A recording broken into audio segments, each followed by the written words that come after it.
Students, कैसे हैं आप लोग। मैं आप लोगों का दोस्त ये आशीष गुप्ता। नमस्कार, सलाम वालेकुम, सत श्री अकाल। आज बड़ा खुशी का दिन है क्योंकि आज कॉस्ट एंड मैनेजमेंट अकाउंटिंग की पढ़ाई हम लोग चालू करने वाले हैं and today is the lecture number 1। यार थोड़ा सा सब्जेक्ट के बारे में मैं आप लोगों को बता दूं। कॉस्ट एंड मैनेजमेंट अकाउंटिंग एक ऐसा सब्जेक्ट है, मतलब कहीं ना कहीं से मोस्ट ट्रिकीएस्ट सब्जेक्ट माना जाता है और बच्चों के बेसिक कंसेप्ट इस सब्जेक्ट में बहुत ही हल्के हैं। मैंने बहुत स्टूडेंट्स देखे हैं, मतलब कहीं से भी वो पढ़ लें और जितना मर्जी वो प्रैक्टिकल क्वेश्चंस कर ले, लेकिन अगर बेसिक कंसेप्ट्स अगर कॉस्टिंग के क्लियर नहीं है तो बहुत दिक्कत जो है वो आप लोगों को होने वाली है। तो मेरा एक दारोमदार है जिसके लिए मैं यहाँ पर आया हूँ। आपको मैं कॉस्टिंग के बेसिक कंसेप्ट जो है वो बहुत अच्छे से क्लियर कराने वाला हूँ। इंट्रोडक्शन में, बेसिक्स में हम लोग टाइम लेंगे और वो टाइम लेना बनता भी है। आप जितना ज़्यादा एक बिल्डिंग की नींव जितनी ज़्यादा स्ट्रांग कर लोगे, यकीन मानो बिल्डिंग उतनी ज़्यादा स्ट्रांग बनेगी। और ये सब्जेक्ट यार बहुत ही प्यारा सब्जेक्ट है, बहुत ही स्कोरिंग सब्जेक्ट है। इस सब्जेक्ट में आपकी एग्जामिशन आने वाली है। मैं कहीं ना कहीं अपनी भाषा में ये कहता हूँ कि ये सब्जेक्ट आप लोगों की इज्जत बचाने वाला है, आप लोगों का ग्रुप क्लियर करवाने वाला है। तो बहुत ध्यान से, और मैं ये बात जानता हूँ कोई बच्चा माने या ना माने, इस सब्जेक्ट में बहुत बच्चों को बहुत दिक्कत रहती है। 2-2, 3-3 साल मैंने ऐसे ऐसे बच्चे देखे हैं जो सिर्फ कॉस्ट की वजह से ही अपना जो सपना है, अपना जो सीए का सपना है, अपना जो सीएमए का सपना है वो पूरा नहीं कर पा रहे। तो वो सारी प्रॉब्लम्स जो हैं वो आपकी यहाँ पे सॉल्व होने वाली हैं। कॉस्ट एंड मैनेजमेंट अकाउंटिंग मैं करने वाला हूँ। मैं अपने बारे में थोड़ा सा बता दूँ। मैं सीए आशीष गुप्ता हूँ और मुझे कॉस्ट गुरु का खिताब जो है वो कहीं ना कहीं यहाँ पर मिला हुआ है। तो आपका अपना कॉस्ट गुरु आपके सामने है और बिल्कुल आपको गुरुओं की तरह बिल्कुल सही डायरेक्शन में लेके जाऊंगा और कॉस्ट के बारे में बहुत ही बढ़िया बढ़िया आपको बातें बताने वाला हूँ। ठीक है जी। मेरी कुछ चुनिंदा क्वालिफिकेशंस है, मैं आपको बताया तो I am a fellow member of CA institute. CS executive मैंने कर रखा है, MCom, MBA and BCom honours from Delhi university. ये कुछ चीज़ें जो है मैंने कंप्लीट कर रखी हैं। तो क्योंकि हमारी पहली मुलाकात है, पहला लेक्चर है, तो कहीं ना कहीं मैंने ज़रूरी समझा कि मैं अपने बारे में आपको बता दूं। बिना समय बर्बाद करे हुए मैं cost and management accounting, cost accounting से आपको रूबरू कराने वाला हूं और बहुत बढ़िया बढ़िया टॉपिक है आपके लिए। मेरे पास कुछ बातें हैं जो मैं आपको बता दूं। हमारा जो बैच ये जो चल रहा है कॉस्ट अकाउंटिंग का, इस बैच में आप लोगों को क्या क्या मिलने वाला है। सबसे पहला पॉइंट यार, सबसे पहला पॉइंट मैं आप लोगों को बता दूं कि मैं यहाँ पर आपका, जैसे ये बात तो बड़ी लॉजिकल हो गई कि फुल कोर्स कंप्लीशन। ऑब्वियसली यार मैं जब आपको पढ़ा रहा हूँ तो देखिए मेरे को 9 साल हो गए पढ़ाते हुए, मैंने आज तक एक ऐसा बच्चा छोड़ा नहीं है जो ये कह सके कि यार इन्होंने तो हमारा कोर्स कंप्लीट नहीं कराया। कोर्स आपका बिल्कुल कंप्लीट होगा। दूसरी चीज, ये बहुत इंपॉर्टेंट पॉइंट है, वो है लॉजिकल अंडरस्टैंडिंग। मैंने साइड में भी देखो भैया, दिमाग की बत्ती जलाने में यहाँ पर आया हूँ। बहुत ही मोस्ट लॉजिकल अप्रोच में यहाँ पर आपको कॉस्ट मिलने वाली है। आप लोगों ने पहले से भी अगर कॉस्ट पढ़ रखी है, कहीं से भी पढ़ रखी हो, मुझे उस बात से कोई दिक्कत नहीं, लेकिन मैं पूरा यकीन रखता हूं, पूरा कॉन्फिडेंस रखता हूं कि मेरी एक्सप्लेनेशन सुनने के बाद आपको जरूर कोई ना कोई डिफरेंस जरूर फील होगा। एक लॉजिकल तरीके से बात जो है वो आपके दिमाग में जाने वाली है। ऑब्वियसली हम कॉस्टिंग कर रहे हैं तो बहुत सारे प्रैक्टिकल क्वेश्चंस यहां पर मैं कराने वाला हूं। बिना प्रैक्टिकल क्वेश्चंस के कॉस्टिंग यार हो ही नहीं सकती। और प्रैक्टिकल क्वेश्चंस जो मेरी भी नोट्स आपको मिलेंगे, मेरी भी बुक आपको मिलेगी, उसमें से भी कई क्वेश्चंस हैं और बहुत सारे इंस्टीट्यूट के पुराने सालों में पूछे गए क्वेश्चंस हो गए, रिवीजन टेस्ट पेपर के क्वेश्चंस हो गए, मॉक टेस्ट पेपर के क्वेश्चंस हो गए, वो भी हम करने वाले हैं। In the very first class में आपको बता दूं, पढ़ने के लिए द मोस्ट बढ़िया जो सोर्स है जहां से प्रैक्टिस हमें करनी है वो आपके इंस्टीट्यूट की पब्लिकेशंस हैं, आपकी स्टडी मॉड्यूल के क्वेश्चंस हो गए, रिवीजन टेस्ट पेपर्स हो गए, मॉक टेस्ट पेपर्स हो गए। सबसे बढ़िया तैयारी का सोर्स वही है। I am not suggesting any outside, any private author book. आपको मैं अपनी बुक से कुछ क्वेश्चंस कराऊंगा जो आपका बेस बनाएंगी और उसके बाद जो हम प्रैक्टिकल प्रैक्टिस करेंगे वो हम कहीं ना कहीं इंस्टीट्यूट के जो आए हुए क्वेश्चंस हैं, जो प्रैक्टिकल क्वेश्चंस हैं उन्हीं में से आप लोगों को यहां पर पढ़ाई जो है वो कराई जाएगी, तो कोई टेंशन वाली बात नहीं है। और यार ये पढ़ाई का एक बहुत इंपॉर्टेंट पॉइंट होता है, वो है डाउट सपोर्ट। मेरे हिसाब से बिना डाउट्स क्लियर करे एक बच्चे की पढ़ाई कभी भी कंप्लीट नहीं हो सकती। अच्छा, और एक बच्चा भी ऐसा नहीं हो सकता कोई भी जो ये कहे कि मेरा तो कोई डाउट ही नहीं आता। भाई ऐसा रजनीकांत तो मेरे ख्याल से कोई नहीं हो सकता जो ये कहे सर मैं तो सारे क्वेश्चन करता हूं और मेरे सारे क्वेश्चन एक ही बारी में हो जाते हैं। हर बच्चे को डाउट आता है, और यकीन मानिए हम पूरी सुविधा यहां पर करने वाले हैं कि आपको आपका हर डाउट जो है वो यहां पर क्लियर होगा। आपका हर डाउट मेरे तक पहुंचना चाहिए, और मैं उसको कोई भी टाइम हो मैं आपको कहीं ना कहीं उसे किसी भी तरीके से क्लियर कराऊंगा। तो ये कुछ मेरे बैच के फीचर्स होने वाले हैं, ठीक है। ये सब मेरे पिटारे में है, और मैंने ये भी आप देखें तो ये लिखा हुआ है कि conceptual understanding of the most ट्रिकीएस्ट subject is guaranteed. आपको इस सब्जेक्ट से मैं प्यार करवाने आया हूं, और वो मैं करवा कर ही जाऊंगा, क्योंकि मैं तो सच बता दूं मैंने बहुत बच्चों से बात करी, not only in cost, in all other subjects also. जिस बच्चे का जब इंटरेस्ट नहीं बनता ना, जब आपको एक सब्जेक्ट से प्यार नहीं होता, एक अंदर से कॉन्फिडेंस नहीं आता, तब तक मजा नहीं आता। और मैंने ऐसे ऐसे बच्चे देखे हैं जो कहीं ना कहीं क्लासेस तो ले रहे हैं, पढ़ाई तो कर रहे हैं, लेकिन इंटरेस्ट नहीं बना, या उनको पढ़ाने वाला जो एजुकेटर है वो इनका इंटरेस्ट नहीं बना पाया, और 2 साल हो गए, 3 साल हो गए, पेपर तो क्लियर नहीं हो रहे, और अब हालत ये हो गई है कि वो बच्चे अब सीए या सीएमए के कोर्स को छोड़ना चाह रहे हैं। अब now they are thinking of any another course. तो जब कोई बच्चा दूसरे कोर्स के बारे में सुन रहा है तो मैं तो साइकोलॉजी पकड़ लेता हूं कि यार इसका मतलब इसका इंटरेस्ट नहीं बना इन सब्जेक्ट्स में। तो इन बातों पर थोड़ा सा हम ध्यान देंगे, और आपको इस सब्जेक्ट से मैं प्यार करवा दूंगा, ये बात की गारंटी है। तो अब बिना समय बर्बाद करे भैया अपनी आस्तीनें ऊपर कर लो, अपना जोश अपने अंदर भर लो। हम कॉस्ट को आज से बहुत ही लॉजिकल तरीके से शुरू होने वाले हैं। कुछ पीपीटीज मेरे पास आपके लिए है, लेकिन आपको सही बताऊं कॉस्टिंग एक प्रैक्टिकल सब्जेक्ट है, और मैं आपको अपना तरीका बता दूं, मैं आपको ज्यादातर अपनी भाषा में हैंड रिटन नोट्स के जरिए बहुत इलेबोरेट करके समझाने वाला हूं। पीपीटी मैं यूज करूंगा एज अ क्विक रिवीजन। पहले कंसेप्ट बताया जाएगा, और उसके बाद मैं आपको ये पीपीडीज जो है वो जरूर दिखाऊंगा, बल्कि आपको ये पीपीडीज मिल भी जाएंगी। आप इसको एज अ क्विक रिवीजन के लिए रख सकते हैं, लेकिन मैं यहाँ पर पूरा इलेबोरेट जो है वो आपको करवाने आया हूँ। तो कॉस्ट के बारे में बातें जो है वो हम शुरू करते हैं, और भाई आपको मेरी क्लास में पूरा पार्ट लेना पड़ेगा। मैं आपको एक बात बता दूं, ऐसा कोई बच्चे को मैं कुछ रूल्स बता रहा हूं अपने क्लास के, आप सबको कॉपी पेन कैलकुलेटर साथ में लेके बैठना है, मेरे साथ में चीजें नोट करनी है, अपने जवाब जो है वो आपको देने हैं। मैं बहुत सारी बातें आपसे पूछूंगा, यहां पर कोई सिर्फ एक पिक्चर की तरीके से इसको ना देखे, ये मेरी रिकमेंडेशन है, ये मेरी रिकमेंडेशन है। आप इसको एक रिलैक्स तरीके से लेंगे, सिंसियर नहीं होंगे तो सर फिर तो कोई आपकी हेल्प नहीं कर सकता, मैं भी नहीं कर सकता। तो ये बातों का आपको ध्यान रखना है। चलिए, तो कॉस्ट का बेसिक जो है वो मैं आप लोगों को अपनी भाषा में विद फुल इलेबोरेशन जो है वो यहाँ पे बता देता हूँ। चलिए, we would start from the word cost. तो भाई एक बात बताओ, आप लोग बताइए कॉस्ट वर्ड का मतलब आपके हिसाब से क्या होता है? आपके हिसाब से कॉस्ट शब्द से आपने ऑब्वियसली, कोई ऐसा तो शब्द है नहीं जो मैं आज ही जिंदगी में पहली बार यूज कर रहा हूं, ऑब्वियसली आपने कभी ना कभी इसके बारे में सुना होगा। तो कॉस्ट वर्ड से आप लोग क्या समझते हैं? अपने जवाब मेरे तक जरूर पहुंचाइएगा। भाई जब मैं बच्चों से पूछता हूं तो जनरली जवाब आता है सर खर्चा, किसी भी काम को करने का खर्चा, किसी भी प्रोडक्ट को बनाने में जो लगता है, ठीक है, ऐसी भाषा यूज करते हैं बच्चे। किसी प्रोडक्ट को बनाने में जो लगता है उसे कॉस्ट कहते हैं, बिल्कुल ठीक है, ठीक है। अब देखिए यहां पर एक वर्ड आया कि लगता है, ठीक है, लगता है। मैं बात बता दूं, कॉस्ट को हिंदी में लागत कहते हैं। भाई मेरी हिंदी को बहुत अच्छी नहीं है, लेकिन तब भी लिखने की कोशिश करता हूं। कॉस्ट को हिंदी में लागत कहते हैं। तो बिल्कुल सही बात बोली कि किसी भी चीज को बनाने में, किसी भी काम को पूरा करने में आपकी जेब से जो लगता है, that can be called as cost. Product वाली बात भी ठीक बोली।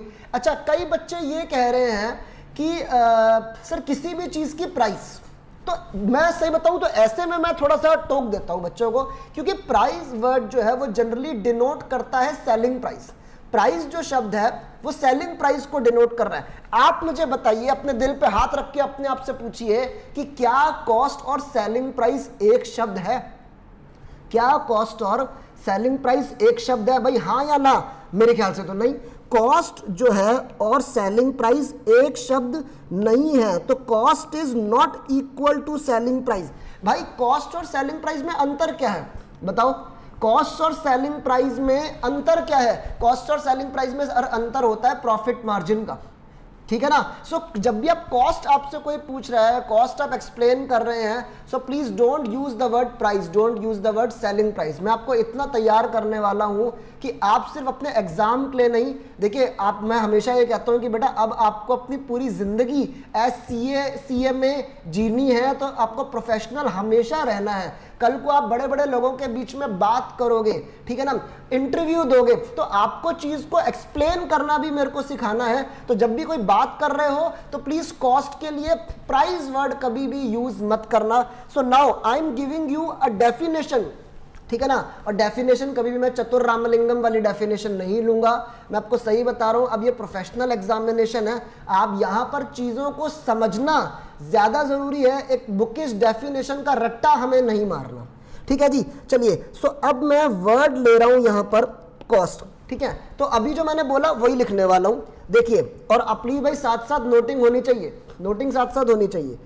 Any resources, any resources, resources word क्या होता है? सुख साधन जो हमारे पास है, ठीक है ना? Any resources. अच्छा, रिसोर्सेज के साथ साथ एक जाना पहचाना शब्द, पर्यायवाची शब्द आपको बता रहा हूं जो आपने बचपन में भी सुना होगा, that is factors to production, factors to production, ये वर्ड आपने सुना है। एक वर्ड और लिख रहा हूं, इनपुट्स। इनपुट्स वर्ड भी आपने सुना होगा अपनी जिंदगी में कि इनपुट लगा के हम आउटपुट बनाते हैं, ठीक है ना? मेरे साथ थोड़ी सी पेशेंस रखिए, आपको इस सब्जेक्ट में बहुत माहिर करने वाला हूं। Any resources oblique factors to production oblique inputs sacrificed, sacrificed oblique given up, sacrificed oblique given up, यानी जो आपने अपने पास से दिया, त्याग दिया। Sacrificed oblique given up to achieve a task, to achieve a task. What is task है? कौन सा सर रोडीज के कौन से टास्क की बात कर रहे हो भाई? टास्क मतलब कोई भी एक काम, एक काम को पूरा करने के लिए आपने अपने पास से, अपनी जेब से जो भी कुछ लगाया उसको हम कॉस्ट कहते हैं। आपको मेरी बात समझ में आ रही है? मैं कोई भी बात बिना एग्जाम्पल के नहीं कहूंगा, आपको मैं एक एग्जाम्पल देता हूं, ठीक है? लेट्स से मैं दिल्ली में एक जगह है द्वारका, मैं द्वारका रहता हूँ, ठीक है? अब मेरे को एक क्लास लेने के लिए जाना होता है, लक्ष्मी नगर जाता हूँ मैं, ठीक है? बहुत पॉपुलर जगह है, आपको पता है। सो द्वारका से मुझे अपने घर से एक रिक्शा करना पड़ता है to reach to the nearest metro station, ठीक है? फिर मैं मेट्रो में जर्नी परफॉर्म करता हूँ, द्वारका से लक्ष्मी नगर मेट्रो स्टेशन तक आता हूँ। उसके बाद लेट से लक्ष्मी नगर से फिर स्टेशन से फिर मुझे रिक्शा करना पड़ता है अपने सेंटर पे पहुंचने के लिए, जहां पे मुझे क्लास लेनी होती है। मैं अगर इन सारे खर्चों को ऐड कर दूं तो क्या मैं कह सकता हूं कि ये मेरी कॉस्ट ऑफ ट्रैवलिंग है?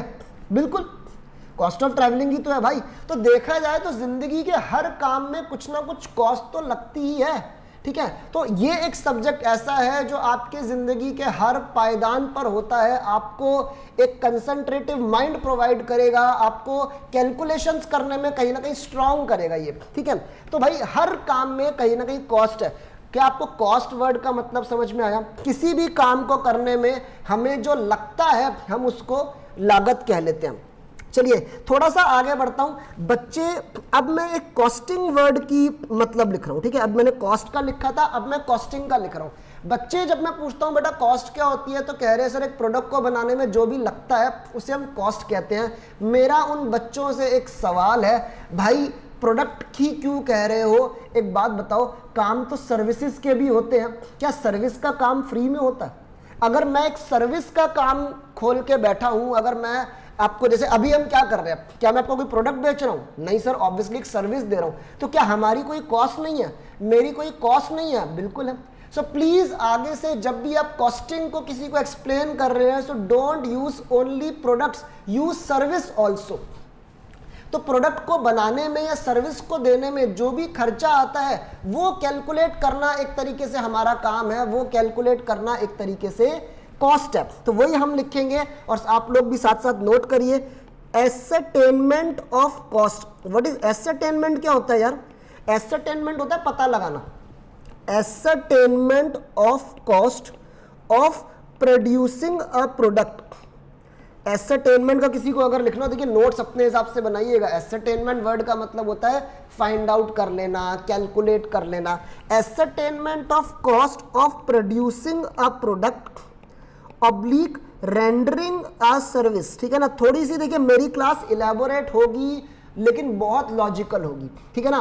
बच्चे आप सोच सकते हैं, कई बच्चे सोचते हैं कि यार बड़ा धीरे पढ़ा रहे हैं, लेकिन यार तुम मेरी यकीन मानो सर, इंट्रोडक्शन में आपको किसी भी सब्जेक्ट के बेसिक्स को बहुत आराम से आपको स्ट्रॉन्ग करना पड़ेगा। मैं मानता हूं आप लोग कई बार बहुत ही जल्दी में होते हो, लेकिन sir there is no shortcut. Hard work करने का एक प्रोसेस है, वो प्रोसेस आपको फॉलो करना पड़ेगा। प्रोड्यूसिंग अ प्रोडक्ट और रेंडरिंग द सर्विसेज, ठीक है ना। एक छोटी सी बात बता दूं, आप लोग जानते हैं कि सर्विसेज एक इंटेंजिबल आइटम होती है, तो सर्विसेज के लिए आप प्रोड्यूसिंग वर्ड या सेलिंग वर्ड यूज नहीं कर सकते, ठीक है। सर्विस बनाई नहीं जाती, सर्विस बेची नहीं जाती, सर्विस सिंपली दी जाती है।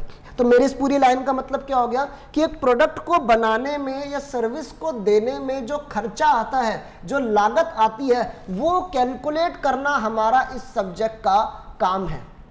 आप इतनी बात समझे। चलिए आपसे ही मैं अगली बात पूछूंगा कि यार मेरे को एक बात ये बताओ कि क्या कहते हैं, why are you calculating cost. आपका एक प्रोडक्ट है, ठीक है ना। मैं एग्जांपल दे रहा हूं, मैं ये पेन बनाता हूं, मैं जानना चाहता हूं कि ये पेन बनाने में मेरी कॉस्ट कितनी आती है, इस पेन को बनाने में मेरी लागत कितनी लगती है। मैं आपसे पूछ रहा हूं, मैं ऐसा क्यों जानना चाहता हूं, why I want to calculate cost, ठीक है। बच्चे बोलते हैं सर बुक कीपिंग तो रखनी चाहिए, सर हिसाब किताब तो रखना चाहिए आपको, ऐसे कैसे। भाई तो बुक कीपिंग और हिसाब किताब तो आप बचपन में भी कर रहे थे। बचपन से मेरा मतलब होता है 11th 12th, तो बहुत ज्यादा बचपन में मत चले जाना, ठीक है ना। 11th 12th भी तो तुमने बुक कीपिंग करी, तुमने फाइनेंशियल अकाउंटिंग करी, तो वाई कॉस्ट अकाउंटिंग, ठीक है ना। अब इस सब्जेक्ट में क्यों पढ़ रहे हो, अब इस सब्जेक्ट की इंपॉर्टेंस मैं आपको समझा रहा हूं सर, बहुत ध्यान से सुनिएगा। इसी से बच्चे का सब्जेक्ट में इंटरेस्ट बनता है, ठीक है। Bookkeeping is not the sole purpose of doing ascertaining the cost of my product. आप बताइए why am I calculating the cost of my product, ठीक है ना। भाई आपके कमेंट्स जो है वो आने चाहिए, आपके जवाब जो है वो मेरे पास आने चाहिए। मैं आपको बता दूं, मैं ये पेन बनाता हूं यार, जब तक मैं ये कैलकुलेट नहीं कर लेता कि ये पेन कितने में बना, तब तक आप ये कैसे डिसाइड कर सकते हो कि आप इसे बेचोगे कितने में। Are you getting my point. आपने जब तक ये नहीं निकाला कि ये कितने में बनकर तैयार हुआ, तब तक आप इसकी सेलिंग प्राइस कैसे सेट करोगे। सो बेसिकली सर कॉस्टिंग जो है वो हम कर रहे हैं, ठीक है। एक सिंपल मैं आपको कॉस्ट हम कर रहे हैं to calculate the selling price. एक इक्वेशन मैं आपको दिखाना चाहता हूं जो आपने बचपन से देखी होगी, cost plus profit is equal to sales. क्या ये इक्वेशन आपने देखी है, cost plus profit is equal to sales. भाई बिल्कुल देखी होगी, मैथ्स में देखी होगी, अकाउंट्स में देखी होगी। यार मैं कॉस्टिंग इसलिए कर रहा हूं ताकि मैं अल्टीमेटली अपना सेलिंग प्राइस डिसाइड कर सकूं, ठीक है। मैं यहां पर कॉस्ट पर यूनिट वर्ड भी लिख रहा हूं, कॉस्ट पर यूनिट वर्ड भी लिख रहा हूं, और यहां पे selling price per unit word भी लिख रहा हूं, ठीक है ना। एक तरीके से मैं अपने प्रोडक्ट का कॉस्ट इसलिए कैलकुलेट कर रहा हूं ताकि मैं उसका सेलिंग प्राइस जो है वो सेट कर सकूं। बहुत ही बेसिक सी बात है, और मैं इस बात के आपको बहुत ही बेसिक से एग्जांपल भी देने वाला हूं। कुछ जरूरी बातें मैं आपसे ही पूछूंगा। मुझे एक बात बताइए, कॉस्ट कौन कैलकुलेट कर रहा है, कॉस्ट कौन कैलकुलेट कर रहा है, बिजनेसमैन या कस्टमर। बहुत ही बेसिक सी बातें पूछ रहा हूं, ठीक है, लेकिन ये बेसिक सी बातें ही आपका सब्जेक्ट क्लियर करवाएंगी। कॉस्ट कौन कैलकुलेट कर रहा है, बिजनेसमैन या कस्टमर। ऑब्वियसली एक बिजनेसमैन, ऑब्वियसली एक बिजनेसमैन। कस्टमर क्यों कैलकुलेट करेगा, ठीक है। एक बात और, जब कस्टमर मार्केट में जाता है, जैसे मैं मान लीजिए एक कॉब के शोरूम में शर्ट खरीदने गया, आपको क्या लगता है कि बिजनेसमैन मेरे को क्या बताएगा। दैट मीन्स वो शर्ट मुझे वो कितने की देगा, वो अमाउंट, या शर्ट उसको कितने की पड़ी है, उसका खर्चा कितना है शर्ट में, वो क्या बताएगा। आप लोग भाई सब बातें आप लोग बता सकते हो। ऑब्वियसली वो मुझे बताएगा कि वो शर्ट वो मुझे कितने में दे रहा है। That means businessman always tells the selling price to the customer. Businessman customer को हमेशा सेलिंग प्राइस बताता है। और आप भी, कस्टमर की भी तो आदत होती है, जब हम दुकान में जाते हैं तो सबसे पहले हम यही पूछते हैं, भाई साहब ये कितने का है। हम भी तो सबसे पहले यही पूछते हैं कितने का है। तो ये जो सब्जेक्ट आप पढ़ रहे हैं, ये मैं आपको बता दूं, ये आप एक बिजनेस पर्सन के एंगल से पढ़ रहे हैं। जब भी आप कोई सब्जेक्ट पढ़ो, प्लीज उसका बैकग्राउंड समझो कि इस सब्जेक्ट में आप क्या हो, किस तरीके से आप इस सब्जेक्ट को देखने वाले हो। तो इस सब्जेक्ट में, कॉस्टिंग के सब्जेक्ट में, आप लोग अपने आप को एक बिजनेसमैन फील करें, बिजनेस पर्सन फील करें। इंटेंशन क्लियर करो। जैसे टैक्सेशन पढ़ते हो ना, तो टैक्सेशन में कई बार अपने आप को गवर्नमेंट समझना चाहिए, तभी आपको गवर्नमेंट के बनाए रूल समझ में आएंगे। इस सब्जेक्ट में आप बिजनेस पर्सन अपने आप को फील आपको करना है। तो businessman calculates the cost to determine the selling price. भाई साथ साथ अपनी नोटिंग जारी रखना, ठीक है ना। थोड़ी सी मेरी राइटिंग भी इतनी अच्छी नहीं है तो बाद में आप लोग फिर परेशान हो गए, यार ये लिखा गया था। Businessman calculates the cost to determine the selling price to the customer. Businessman कहीं ना कहीं कस्टमर को सेलिंग प्राइस बताता है, इसलिए कॉस्ट कैलकुलेट करता है। तो इसमें मैंने ये बात भी बता दी कि बिजनेसमैन कस्टमर को सिर्फ सेलिंग प्राइस बताएगा। आप ना मुझे बताइए, क्या बिजनेसमैन कभी भी कस्टमर को अपनी कॉस्ट के बारे में बताएगा? जवाब दीजिए इस बात का। मैं एग्जांपल दे रहा हूं, मैं उसको ये बोलूं कि भाई मैं ये पेन खरीदने आया, मैंने कहा जी ये पेन जो है ये 100 रुपए का है, ठीक है। तो मैं उसको क्या बता रहा हूँ? Selling price. अच्छा, फिर मैंने उसके कान में बता दिया कि तो कोई बात नहीं यार, तू तो मेरा दोस्त है, तेरे को पता है ये जो मैं तेरे को पेन 100 रुपए का बेच रहा हूँ ना, ये ना मेरे को 40 रुपीज में पड़ता है, मैं इसको 40 रुपीज में बना लेता हूँ, या मैं इसे 40 रुपीज में खरीद के लाया हूँ। भाई सामने वाले के कान खड़े हो जाएंगे, ठीक है ना। मैं अगर बिजनेसमैन हूँ, वो तो मेरे बच्चे कुचे बाल निकाल लेगा, वो कहेगा भाई तू 40 रुपए की चीज को मुझे 100 रुपए का बेच रहा है, मतलब तू एक पेन पे 60 रुपए का प्रॉफिट कमा रहा है। क्या ये सारी बातें आपको काल्पनिक नहीं लग रही? बिजनेसमैन कभी भी कस्टमर को अपनी कॉस्ट या अपना प्रॉफिट जाहिर होने देगा क्या? कभी नहीं। इस बात को समझिए, कभी नहीं। आपको एज अ कस्टमर आपको ये कभी नहीं पता लगेगा कि आपको जो चीज बेची जा रही है उसमें कितनी कॉस्ट है और कितना मार्जिन है, ठीक है ना। देखिए कई बिजनेसमैन, मैं बहुत ही प्रैक्टिकल तरीके से बात करता हूँ, किताब बुक को मैं बहुत कम यूज करूंगा, ठीक है। कई बिजनेसमैन आपको टरकाने के लिए आपने उनकी भाषा सुनी होगी, अरे इसमें तो बचता ही क्या है, इसमें तो सिर्फ मेरा 5 रुपए का मार्जिन है। भाई किसे पता वो सच कह रहा है झूठ कह रहा है, ठीक है ना।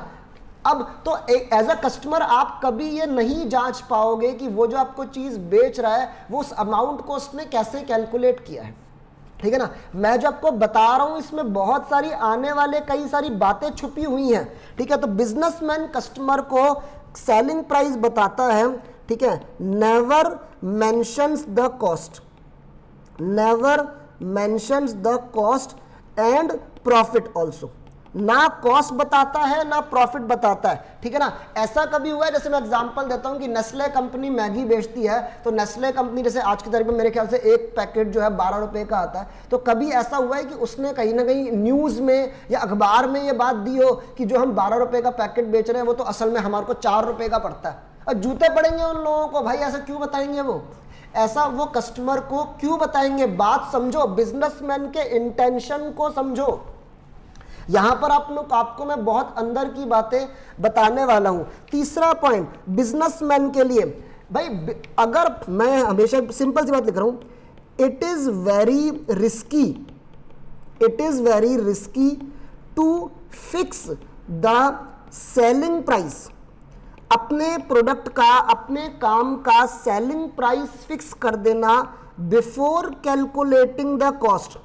भाई बिजनेसमैन ने अपनी कॉस्ट कैलकुलेट नहीं करी और सेलिंग प्राइस डिसाइड कर लिया कि मैं इस प्रोडक्ट को इतने में बेचने वाला हूं, भाई ये बहुत रिस्की हो सकता है, ठीक है। मैंने ये डिसाइड कर लिया कि ये पेन मैं 70 रुपीज का बेचने वाला हूं। अगर आप ये सोच रहे हैं सर ऐसे कैसे डिसाइड कर लिया, भाई हमारे देश में ज्यादातर selling price is decided on the basis of market price. हम लोग we are living in a perfect competition market.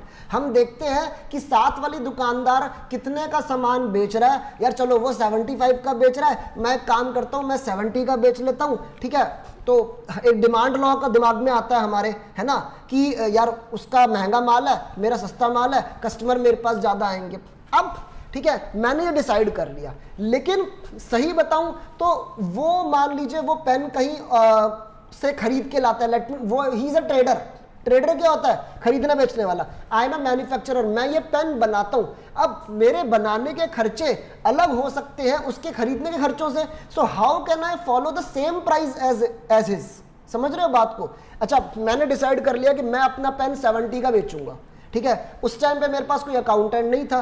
कुछ टाइम बाद मेरे पास एक अकाउंटेंट नौकरी पर आया और उसने कैलकुलेशन करी और उसने मेरे को ये बताया कि सर आपको इस पेन को बनाने में, ठीक है, और सेल्समैन वगैरह की कमीशन वगैरह देने में, एडवर्टाइजिंग करने में आपको ये पर पेन 72 रुपीज की कॉस्ट आती है। सर 72 रुपीज की कॉस्ट वाले पेन को आप 70 रुपीज पर पेन में बेच सकते हो क्या? जवाब दो भाई, सब लोग अपने दिल पे हाथ रख के बोलेंगे।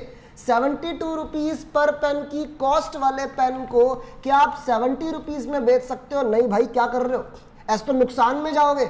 नहीं करेंगे। बिना कॉस्ट कैलकुलेट करे सेलिंग प्राइस सेट कर लिया, नुकसान हो सकता है, नुकसान हो सकता है। एक अपनी बिरादरी वाला एग्जांपल और दो, सुनना पड़ेगा सर, पहली क्लास में मेरे को इलेबोरेशन होने वाली है और बड़ी जरूरी है ताकि हर बच्चा कंफर्टेबल हो जाए सब्जेक्ट के साथ, हर बच्चा जो है वो कंफर्टेबल हो जाए, ठीक है भाई। सुनिए अपनी बिरादरी वाली बात, जब मैं नया नया सीए बना, ठीक है, हुआ क्या, अब मैंने प्रैक्टिस करी। सीए के जनरली दो काम होते हैं, या तो प्रैक्टिस करना या वो अपना जॉब करता है। एंड मैं सही बताऊं तो मैं सीए में दोनों की बात कर रहा हूं, क्योंकि भाई भाई हैं, भाई भाई हैं, कोई भेदभाव नहीं है, ठीक है। अब मैं जब नया नया सीए बना, मैंने अपनी प्रैक्टिस स्टार्ट करी। अब मेरे पास क्लाइंट्स का इंतजार था बेसब्री से, क्लाइंट आ जाए किसी भी काम को कराने के लिए।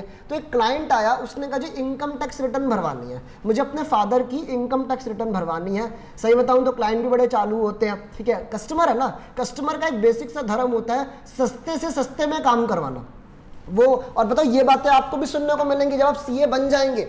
तो वो आया हमारे पास, उसने कहा, वो भली जिंदगी में पहली बार सीए को देख रहा हूँ, लेकिन बोलता है ऐसे है, मैं 4 सीए से मिलकर आया हूँ, उन्होंने मुझे इतने इतने पैसे बताए। बेसिकली वो मेरे माइंड पे हावी होना चाहता है कि यार ये चीज के मुझे इतने पैसे बताए गए हैं, तो तू अगर उससे कम पे कर रहा है तो मैं तेरे से करवाऊंगा, ठीक है ना। तो ऐसे लोग हमें मिलते हैं कहीं ना कहीं। तो उसने मेरे को बताया जी मेरे फादर की इनकम टैक्स रिटर्न है, ठीक है। मैंने बोला सर ये जरा दिखाओ, पेपर दिखाओ, फाइल दिखाओ। अरे नहीं, क्या जरूरत है पेपर देखने की, क्या जरूरत है, ठीक है, कुछ नहीं है जी, पापा की पेंशन है मेरी, आप बस इनकम टैक्स रिटर्न भर दो, छोटा सा काम है। वो कस्टमर मेरे को बता रहा है कि काम छोटा है या बड़ा, चलो प्रोफेशनल मैं हूं, बता वो रहा है मेरे को, समझ रहे हो बात को। ऐसे लोग मिलेंगे तुम्हें। अब जी छोटा सा काम है, बताओ जी कितने पैसे लोगे। और सही बताऊं तो मैं भी शुरू में नर्वस था, ठीक है ना भाई, एक्सपीरियंस नहीं था ना। जब शुरू में दुकान खोलते हो तो कहीं ना कहीं आपको डर लगता है कि अगर आपने सामने वाले को ज्यादा पैसे बता दिए तो ये चला ना जाए। मेरी बात मान रहे हो? तो मैंने उसको बोला ठीक है सर, आप मुझे अराउंड 800 रुपीज दे देना, मैं आपकी इनकम टैक्स रिटर्न भर दूंगा। ना उसके पेपर देखे, ना कुछ देखे, ना कोई हिसाब लगाया मन में। अब बात को समझो। अब जब मैंने उसकी फाइल देखी तो भैया यार ये बंदे का तो अपना बिजनेस भी है, मुझे इसका P&L बैलेंस शीट बनाना पड़ेगा, इसकी मेरे को पीजीवीपी कैलकुलेशन करनी पड़ेगी, इसकी तो एक प्रॉपर्टी भी है, इसका प्रॉपर्टी से रेंट भी आ रहा है, इसमें तो कुछ अपनी बिल्डिंग वगैरह जो है वो बेची भी है। तो मेरे दिमाग में आया यार इसमें इतना सारा काम है, मतलब मेरे को इतना टाइम लगने वाला है, ऐसा लग रहा है कि मेरी जेब से इतना लग जाएगा जितना तो मैं उससे ले नहीं रहा पैसे, जितना तो मैं उससे ले नहीं रहा। देखिए एक बात बता दूं, ठीक है, ये बात आपको सुननी चाहिए, कनेक्ट करना चाहिए इस बात से, क्योंकि बिरादरी की बात हो रही है।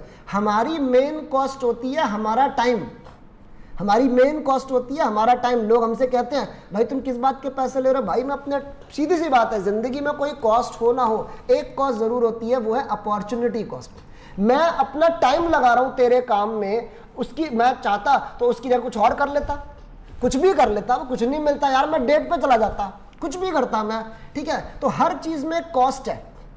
आपको ऐसे लोग मिलेंगे, लोग ऐसे बोलेंगे इतने पैसे क्यों ले रहे हो सर, आप स्टैंप ही तो मारनी है। भाई तो स्टैंप कमाने के लिए तो मैंने 4 साल 5 साल गधे की तरह मेहनत करी है, मैं अगर उस स्टैंप के पैसे नहीं लूंगा तो मैं क्या करूंगा?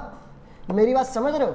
अब तो मेरे दिमाग में आया यार इसमें तो मेरा खुद का खर्चा ज़्यादा है, मैं उससे प्राइस कम ले रहा हूँ। और मुझे एक बात अपनी अकेले दिल पे हाथ रख के बताओ, हमारे हिंदुस्तान में आपने अगर एक कस्टमर को बता दिया कि मैं तेरे से इतने पैसे लूँगा, तो क्या आप उसको बाद में बढ़ा सकते हो?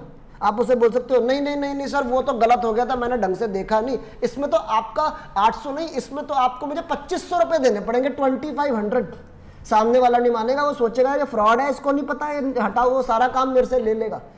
तब ये बात दिमाग में आई कि सर बिना काम को देखे सामने वाले का काम क्या है, उसका हिसाब किताब मन में लगाए, सामने वाले को प्राइस बता देना इज रिस्की। यही पॉइंट तो मैं यहाँ लिख रहा हूँ कि it is very risky to fix the selling price. मैं जो सब्जेक्ट पढ़ा रहा हूँ ये हमारी सारे बिजनेसेस, सारी इंडस्ट्रीज से रिलेटेड है।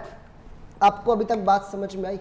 चलिए अब थोड़ा सा आगे की बात करते हैं। कॉस्ट के बारे में हमने जो है वो काफ़ी बात कर ली, ठीक है। मैं आपसे एक चीज़ और पूछूंगा, ठीक है, तो ये इसके लिए मैं आपको एक काम करता हूँ, एक बार अपनी वो पीपीटी जो है वो आपको दिखाया, तो जो मैंने कहा था ना कि क्विक रिवीजन के लिए देखिए क्या लिखा है। कॉस्ट का मतलब क्या लिखा है? Revenue expenditure for completion of a task. अच्छा पता है यहां पर भी आप मार्क कर सकते हैं, रिवेन्यू एक्सपेंडिचर वर्ड को मैं मार्क कर रहा हूं। पता है सीएमए फाउंडेशन की बुक में लिखा है कि कॉस्ट हमेशा एक रिवेन्यू नेचर का आइटम है। कॉस्ट हमेशा एक रेवेन्यू नेचर का आइटम है। आपको मेरी बात आने वाले टाइम में समझ में आ जाएगी। तो अभी तो मैंने एक लिखा है, एक टास्क को कंप्लीट करने के लिए जो खर्चा लगता है उसे हम कॉस्ट कहते हैं, ठीक है। ये बेसिक्स ऑफ कॉस्ट है, ठीक है ना। आप सब लोग कहीं ना कहीं सोच रहे हैं बेसिक्स ऑफ कॉस्ट, कोई हमें कॉस्ट के बेसिक्स बता दे, वही बता रहा हूं। Every businessman calculates the cost before deciding the selling price. Selling price set करने से पहले अपनी कॉस्ट को कैलकुलेट करो, कॉस्ट को कैलकुलेट करो। ये भी मैंने बात बता दी। बिजनेस दो टाइप के होते हैं, प्रोडक्ट्स और सर्विसेज। दो टाइप के होते हैं, प्रोडक्ट्स और सर्विसेज। सो आगे से जब भी कॉस्ट के बारे में बात करेंगे तो सिर्फ प्रोडक्ट को नहीं बोलना, साथ में सर्विस को भी इंक्लूड करना। और ये वाली बात जो अभी अभी होकर चुकी, cost plus profit is equal to sales. Cost plus profit is equal to sales, ये हमेशा याद रखना। ये इक्वेशन पूरा सब्जेक्ट कहीं ना कहीं इसी में है। मैं बल्कि यहां पर एक बात आपको लिखवाना चाहता हूं, कॉस्ट कैलकुलेट करना कहीं ना कहीं हमारे बिजनेस का, हमारा इस सब्जेक्ट में फर्स्ट ऑब्जेक्टिव है। और मैं कहानी के तरीके से पढ़ाता हूं। कॉस्ट हम क्यों कैलकुलेट कर रहे हैं? बच्चों के जवाब कई बार और भी आते हैं, सर प्रॉफिट निकालने के लिए। ठीक है, प्रॉफिट भी सही बोल रहा है बच्चा, प्रॉफिट भी सही बोल रहा है, लेकिन मैं सीक्वेंशली बोल रहा हूं। कॉस्ट में इसलिए कैलकुलेट कर रहा हूं ताकि मैं उसकी सेलिंग प्राइस को सेट कर सकूं, ठीक है ना। सेलिंग प्राइस को मैं सेट कर सकूं। प्रॉफिट तो मैं कहता हूं profit is just a balancing figure between sales and cost. आप क्या कहते हो? क्या मैं सही कह रहा हूं? Profit is just a balancing figure between sales and cost. तो मेरा prime objective, first objective is cost calculate करना, second objective is selling price set करना। क्या आपको ये मेरी बात समझ में आ रही है? क्या आपको ये बात समझ में आ रही है? थोड़ा सा आगे बढ़ेंगे, ठीक है। और अपने व्हाइट बोर्ड पर फिर से जा रहा हूं, व्हाइट बोर्ड पर फिर से जा रहा हूं, ठीक है। अब एक बहुत जरूरी चीज है, आपको मेरी कॉस्ट वर्ड की एक डेफिनेशन याद हो तो मैं उसी से कहीं ना कहीं कंटिन्यू करूंगा। मैंने लिखा था फैक्टर्स टू प्रोडक्शन, ठीक है ना, फैक्टर्स टू प्रोडक्शन या फिर inputs to complete a task. अगर आपको याद हो तो एक टास्क को कंप्लीट करने के लिए आपको जो भी कुछ लगाना पड़ता है उसको हम कॉस्ट कहते हैं। अच्छा मैं आपको बात बता दूं, तो यहां पर जो हमें लगाना पड़ता है, अब जो हमें लगाना पड़ता है भाई वो दो टाइप की हो सकती हैं चीज़ें। जो हमें लगाना पड़ता है वो दो टाइप की चीज़ें हो सकती हैं। क्या क्या? एक हो गई आउट ऑफ पॉकेट कॉस्ट, आप लोग साथ साथ लिखते भी रहेंगे, आउट ऑफ पॉकेट कॉस्ट। ना what is out of pocket cost? जो आपकी जेब से जाती है, जो आपकी जेब से जाती है। मैं इसके लिए एक पर्यायवाची शब्द और बता दूं, इकोनॉमिक्स में आपने शायद एक वर्ड सुना हो, एक्सप्लिसिट कॉस्ट। सुना है भाई? एक्सप्लिसिट कॉस्ट एक वो कॉस्ट होती है जो आपकी जेब से जाती है, ठीक है। एक दूसरी कॉस्ट भी हो सकती है, दूसरी कॉस्ट हो सकती है, आई थिंक आप में से काफी बच्चों ने जज कर लिया होगा, जो आपकी जेब से कहीं जाती नहीं है, उसका इकोनॉमिक्स में हम उसे बोलते हैं इम्प्लिसिट कॉस्ट। इकोनॉमिक्स में हम उसे क्या बोलते हैं? Implicit cost. सर वो कौन सी कॉस्ट है? मैं एग्जांपल, आपको मेरा एग्जांपल याद है मेट्रो वाला? मैं अपने घर से रिक्शा लेके मेट्रो में बैठा, मेट्रो से लक्ष्मी नगर आया, लक्ष्मी नगर से फिर रिक्शा लिया। अच्छा, अब जो मेरे को लगा, ऑब्वियसली रिक्शे वाले को मुझे पैसे देने पड़े होंगे, मेट्रो में मैंने पैसे दिए होंगे, हर चीज़ में मैंने पैसे दिए होंगे, तो एक्सप्लिसिट कॉस्ट तो लगी लगी।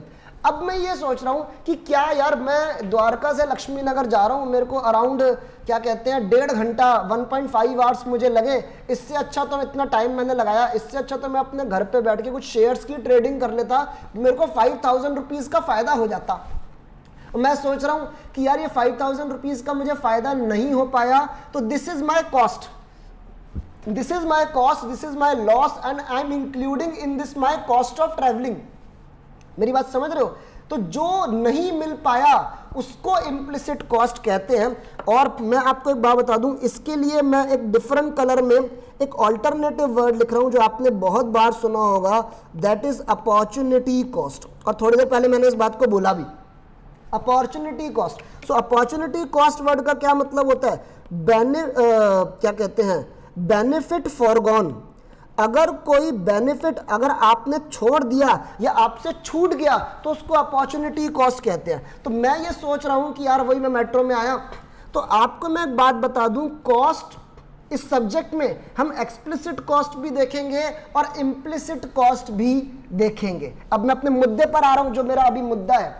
आप मुझे एक बात बताइए, बचपन में जो आपने अकाउंटिंग करी, क्या आप उसमें इम्प्लिसिट कॉस्ट या अपॉर्चुनिटी कॉस्ट को देखते थे?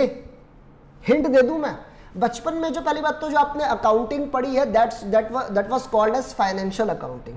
बचपन में जो आप पढ़ रहे थे फाइनेंशियल अकाउंटिंग, अब जो आप पढ़ेंगे दैट इज कॉस्ट अकाउंटिंग। तो मेरा फर्ज बनता है कि मैं आपको यह भी सिखा दूं कि उन दोनों के बीच में डिफरेंसेस क्या क्या है, डिफरेंसेस क्या क्या है। पढ़ लो भाई, जब तक ये नहीं पता होगा कि अब जो कर रहे हैं वो क्या है, क्या अलग है, क्यों पढ़ रहे हैं, तो ये समझना बहुत जरूरी है, तभी आप आगे सब्जेक्ट में बढ़ सकते हो। सबसे पहली बात, ठीक है, मैं हिंट के तौर पे पूछूं, मेरा एक बिजनेस चल रहा है, मेरा बिजनेस एक बिल्डिंग में चलता है जो बिल्डिंग में ओन करता हूं। मैं ये सोच रहा हूं कि क्या यार मैं बिजनेस कर रहा हूं अपनी बिल्डिंग में, इससे अच्छा तो मैंने इस बिल्डिंग को किराए पे दे दिया होता, 50,000 रुपए महीना मुझे किराया आ जाता। अब क्योंकि वो नहीं आ रहा तो I consider this as my loss और मैं इसे P&L में डेबिट करता हूं। क्या ऐसा होता है? क्या ऐसा होता है? मैं बहुत सारी बातें आपसे ही निकलवाऊंगा।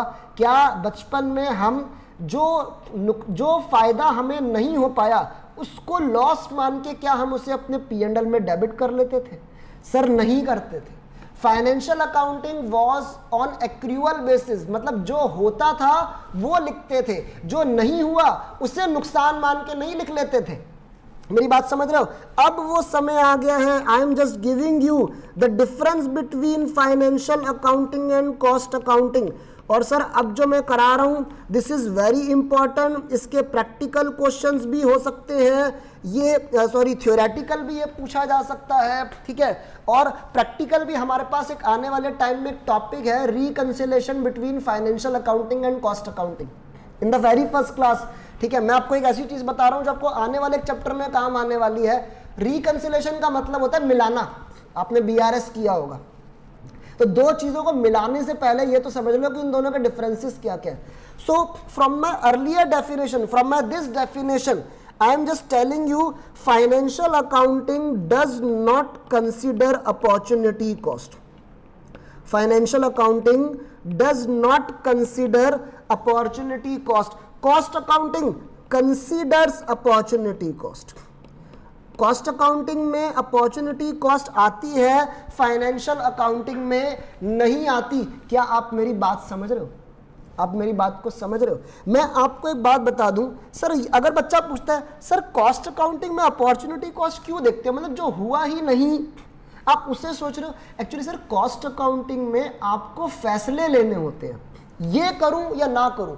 तो जब भी आपको ये सोचना होता है ना कि ये करूं या ना करूं, तो आपको हमेशा देखना होता है कि अगर मैं ये करूंगा तो ये छूट जाएगा, ठीक है। इसीलिए आपको मैं अभी बता रहा हूं, ये जो कॉस्ट अकाउंटिंग वाला आपका सब्जेक्ट है sir, now this is a decision making subject, please लिखिए इसको। ये जो अब आप पढ़ रहे हैं this is a decision making subject. Financial accounting में कोई डिसीजन मेकिंग थी क्या? नहीं। Financial accounting that was not a decision making. वहां पर तो जो जो हमारे बिजनेस में ट्रांजैक्शंस होती थी हम बस सिर्फ लिख लेते थे, हम सिर्फ लिख लेते थे। वहां पर हम कोई फैसले नहीं कर रहे कि मैं इसे कितने में बेचूं। मेरी बात को ढंग से समझो और जवाब दो। हम वहां पे कोई फैसले नहीं कर रहे होते थे, मैं अपने प्रोडक्ट को कितने में बेचूंगा, ठीक है, मैं अपना क्या बोलते हैं अपने काम में मुझे क्या क्या लगाना पड़ेगा, ऐसा मुझे कुछ नहीं सोचना था, ठीक है। वो हम सिर्फ अपने बिजनेस की ट्रांजैक्शंस को लिख लेते थे और हम दूसरों को बताते थे। आपने जो पढ़ा हुआ है मैं उसी को अपनी सिंपल भाषा में हिंदी में बोल रहा हूँ। हम लिख लेते थे, हम रिकॉर्डिंग करते थे, हम बुक कीपिंग करते थे, और फिर अगर किसी को याद हो तो कम्युनिकेटिंग भी एक स्टेप होता था, हम दूसरों को बताते थे। कौन दूसरे? हमारे अकाउंट्स के यूजर्स, ठीक है। बताने के लिए there is a word reporting, इसलिए मैं लिख रहा हूं financial accounting was a reporting subject. Financial accounting was a reporting subject, ठीक है ना। रिपोर्ट करना, दूसरों को बताना, बल्कि आपके सीए फाइनल में अकाउंट्स का नाम ही फाइनेंशियल रिपोर्टिंग है। तो accounting was a reporting subject, costing is a decision making subject. इसी बात से बेटा बहुत आने वाले डिफरेंसेस आपको क्लियर हो जाने वाले हैं। अभी देखो, अब ध्यान से सुनो, फाइनेंशियल अकाउंटिंग कॉस्ट अकाउंटिंग के बारे में बात हो रही है। अच्छा, एक मतलब लिख दे फाइनेंशियल अकाउंटिंग का। ऑब्वियसली मैं कोई बचपन की फाइनेंशियल अकाउंटिंग की पूरी डेफिनेशन मैं यहां नहीं लिखने वाला। It is an art of recording, classifying, वो भाई मैं अकाउंट थोड़ी पढ़ा रहा हूं तुम्हें। अब देखो, फाइनेंशियल अकाउंटिंग, बुक कीपिंग, ठीक है ना, बुक कीपिंग एक वर्ड यूज कर सकते हैं, big book keeping of all financial transactions, ठीक है ना। ऑब्वियसली सर मैं पढ़ा कॉस्टिंग रहा हूं, लेकिन मुझे आती तो अकाउंट्स भी है, ठीक है ना, पढ़ा लिखा आदमी तो हूं मैं कम से कम, ठीक है। तो अपनी ऑल, मैं इस वर्ड यहां पे मार्क करूंगा, ऑल फाइनेंशियल ट्रांजैक्शंस, अपनी दुनिया भर की सारी जितनी भी फाइनेंशियल ट्रांजैक्शंस है उनको लिख लेना वाज फाइनेंशियल अकाउंटिंग। अगर आपको याद हो तो बचपन की भी बड़ी सारी बातें यहां पर बता रहा हूं, ठीक है ना। कई बच्चों को ये भी लग रहा होगा ये तो पता ही नहीं था यार मेरे को। आपने कंसेप्ट पढ़ा होगा, that was money measurement concept, according to which जितनी भी फाइनेंशियल ट्रांजैक्शंस है जिनको मनी की भाषा में एक्सप्लेन कर सकते हैं वो अकाउंट्स में लिखी जाएंगी। यहां पर आइए कॉस्ट अकाउंटिंग में, book keeping, book keeping of cost records only, book keeping of cost records only, यानी अपना कॉस्ट के बारे में लिखना ही कॉस्ट अकाउंटिंग में आता है। इन दोनों में एक डिफरेंस देखिए, यहां पे कह रहे हैं सारी फाइनेंशियल ट्रांजैक्शंस आएंगी, यहां पर कह रहे हैं सिर्फ कॉस्ट के बारे में बातें आएंगी और कुछ नहीं। यानी बहुत सारी ऐसी फाइनेंशियल ट्रांजैक्शंस हो सकती है जो कॉस्ट में नहीं डिस्कस होती। इसी बेस पे, इसी बात पे मैं आपसे पूछ रहा हूं, डिसाइड, मुझे कमेंट करिए, डिसाइड कौन सा सब्जेक्ट ज्यादा बड़ा होता है, financial accounting is a bigger subject और कॉस्ट अकाउंटिंग। सोचो भाई, फाइनेंशियल अकाउंटिंग ज्यादा बड़ा सब्जेक्ट है या कॉस्ट अकाउंटिंग ज्यादा बड़ा सब्जेक्ट है? बहुत बच्चे बोल देते हैं सर कॉस्टिंग। मैं क्यों? क्योंकि कॉस्ट का टीचर सामने खड़ा, बोल देते हैं, बुरा ना लग जाए उसको कहीं। भैया कॉस्ट अकाउंटिंग नहीं यार, डेफिनेशन ही देख लेते हैं। Financial accounting is a bigger subject. Financial accounting की कवरेज देखो ना, फाइनेंशियल अकाउंटिंग सारी ट्रांजैक्शंस को कवर कर रहा है, कॉस्ट अकाउंटिंग सिर्फ कॉस्ट को कवर कर रहा है। ये भी लिख लेते हैं, it is a wider concept, it is a wider concept. आपको सर मेरी बात समझ में आ रही है? Please don't dare to call this class a theoretical class. Costing is a practical subject, और थ्योरी तो वो होती है जहां पे मैं बुक सामने रख दूं और आपको मैं नोट्स पढ़वाऊं। मैं ऐसा कुछ नहीं कर रहा हूं, हम सारी प्रैक्टिकल बातें कर रहे हैं। और अभी देखिए, अभी और सारी मार्केट की, बाजार की बातें जो है वो होने वाली हैं। It is a wider concept, it is a narrow concept, ठीक है ना। फाइनेंशियल अकाउंटिंग ज्यादा बड़ा सब्जेक्ट है। चलो भाई आगे बढ़ते हैं, लिख रहे हो ना साथ साथ? बहुत बढ़िया, अब आगे बढ़ते हैं। अच्छा, मैं एक पॉइंट ऑफ व्यू से और बोल दूं कि फाइनेंशियल अकाउंटिंग ज्यादा बड़ा सब्जेक्ट है। क्यों sir? It is mandatory, it is mandatory for all businesses. Financial accounting सारे बिजनेसेस के लिए मैंडेटरी होता था। What is mandatory? What do you mean by the word mandatory? Mandatory होता है जरूरी। और जरूरी कौन करता है? कौन बोलता है हमें कि भाई ये चीज जरूरी है? भाई सरकार, गवर्नमेंट बोलती है हमें हर काम। हमें अगर कोई काम गवर्नमेंट ना बोले तो आपको लगता है कि हम करेंगे? हम बिल्कुल नहीं करेंगे, हम बिल्कुल नहीं करेंगे। अगर हमारे देश में फोर्सफुली मैंडेटरली लॉकडाउन नहीं लगाया जाता तो डू यू थिंक कि हम लोग अपने घर पे बैठ जाते? हम तो जा रहे हैं घूमने, मैं तो आज स्प्लैश वाटर पार्क होकर आऊंगा। हम नहीं बैठते। अगर हमें ना ये रूल ना बनाया जाए कि हमें रेड लाइट पे रुकना होता है तो आपको आपको लगता है हम कभी रुकेंगे? हम कहीं नहीं, हम तो सर सीधा अपनी मंजिल पार जाके रुकते। हम तो रेड लाइट का सिग्नल घर उठा के ले जाते, हम नहीं मानते किसी की। हिंदुस्तानी आदमी हम, मेरी बात समझ रहे हो? तो हर चीज मैंडेटरी करती है government. It is mandatory for all businesses, ये सबके लिए मैंडेटरी नहीं होता कॉस्ट अकाउंटिंग। इसके बारे में पहले बात कंप्लीट कर लूं, ठीक है ना। आपको आज बता के छोड़ूंगा कि क्या क्या चीजें ऐसी थी जो आपके बेसिक कंसेप्ट्स में क्लियर नहीं थी। ऑल बिजनेसेस से मतलब चाहे वो सोल प्रोप्राइटरशिप हो, पार्टनरशिप हो, कंपनी हो, एचयूएफ हो, एलएलपी हो, कोई भी बिजनेस हो, छोटा बिजनेस हो, बड़ा बिजनेस हो, एक कबाड़ी वाला क्यों ना हो, अपना फाइनेंशियल अकाउंटिंग हर किसी को मेंटेन करना होता है। ट्रेडिंग P&L बैलेंस शीट हर कोई बनाता है। एक बात आपसे पूछूंगा, ठीक है, पहले तो मैं यहां लिख दूं, ठीक है। It is mandatory for only specified industries word वैसे बेसिकली यूज किया जाता है मैन्युफैक्चरिंग के लिए। भाई मैन्युफैक्चरिंग क्या होता है? प्रोडक्ट जहां पर बनाया जाता है। दो टाइप के प्रोडक्ट्स के काम होते हैं, या तो लोग ट्रेडिंग कर रहे हैं या मैन्युफैक्चरिंग कर रहे हैं। ट्रेडिंग होता है सिंपल खरीदना बेचना। आप ये समझ लें कि ये जो कॉस्टिंग का जो सब्जेक्ट है वो ज्यादातर आप मैन्युफैक्चरर्स के लिए पढ़ रहे हो, यानी जो प्रोडक्ट को बनाते हैं। तो मैं इसके बारे में थोड़ा सा एक्सप्लेन कर दूं कि कुछ ही चुनिंदा इंडस्ट्रीज को गवर्नमेंट कहती है कि तुम कॉस्ट अकाउंटिंग करो, नहीं तो मैं आपको सही बताऊं ये सब्जेक्ट जरूरी है। ये सब्जेक्ट बिजनेसमैन कॉस्ट कैलकुलेट कर रहा है, लेकिन इसे गवर्नमेंट को दिखाना जरूरी नहीं है सबके लिए।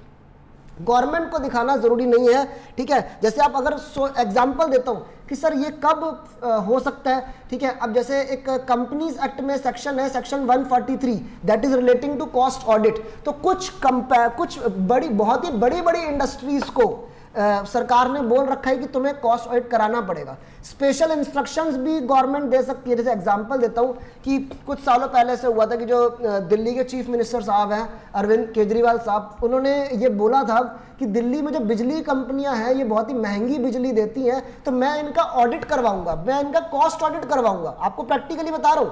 तो उन्होंने ऑर्डर दिया कि बिजली कंपनी, जो बड़ी बड़ी बिजली कंपनी है, BSES हो गई, रिलायंस हो गई, उनका कॉस्ट ऑडिट कराया जाए। तो कॉस्ट ऑडिट कराया गया और उसके बाद बिजली सस्ती हो गई। समझ रहे हो?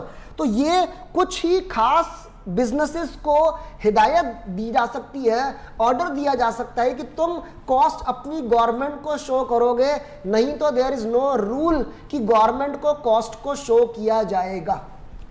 मेरी बात समझ रहे हैं? ठीक है। जैसे मैगी है, तो मैगी की कंपनी नेस्ले कभी भी सरकार को कॉस्ट नहीं दिखाएगी कि यार देखो हमारा मैगी का पैकेट तो 4 रुपए का बनता है, ठीक है, और हम इसको 12 का बेचते हैं, ठीक है। कई बच्चों के दिमाग में आ रहा है नहीं sir, government regulates the price.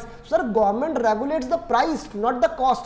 Government MRP रखती है, लेकिन वो किसी की कॉस्ट वगैरह के बीच में कोई दखलंदाजी नहीं कर सकती, ठीक है ना। मेरी बातों से बहुत सारी बातें और भी निकल कर आ रही हैं। अच्छा, इसके बीच में मैं पहले आप लोगों से एक बात पूछना चाहूंगा, ठीक है। आप लोगों से मैं एक बात पूछना चाहूंगा, ये जो बात है कि financial accounting is mandatory for all types of businesses, is it really so?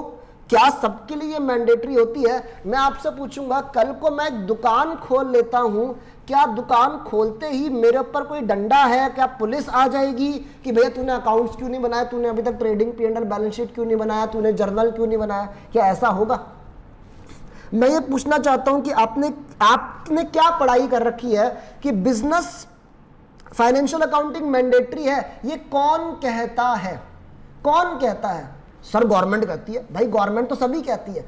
कौन सा एक्ट कहता है? कहां लिखा है? मैं आपको बता दूं, बड़ी जरूरी सूचना मैं यहां पे दे रहा हूं। एक सर कंपनीज एक्ट 2013, नाम सुना होगा आपने, कंपनीज एक्ट 2013। अच्छा, कंपनीज एक्ट लगता है कंपनीज पे ऑब्वियसली, जिसमें ये कहा गया है कि एक कंपनी जब ओपन होगी, प्राइवेट और पब्लिक, ठीक है ना, तो उसका 1 रुपए का काम हो, 10 लाख का काम हो, उसको हर साल अकाउंट्स बनाने पड़ेंगे और गवर्नमेंट को दिखाने पड़ेंगे।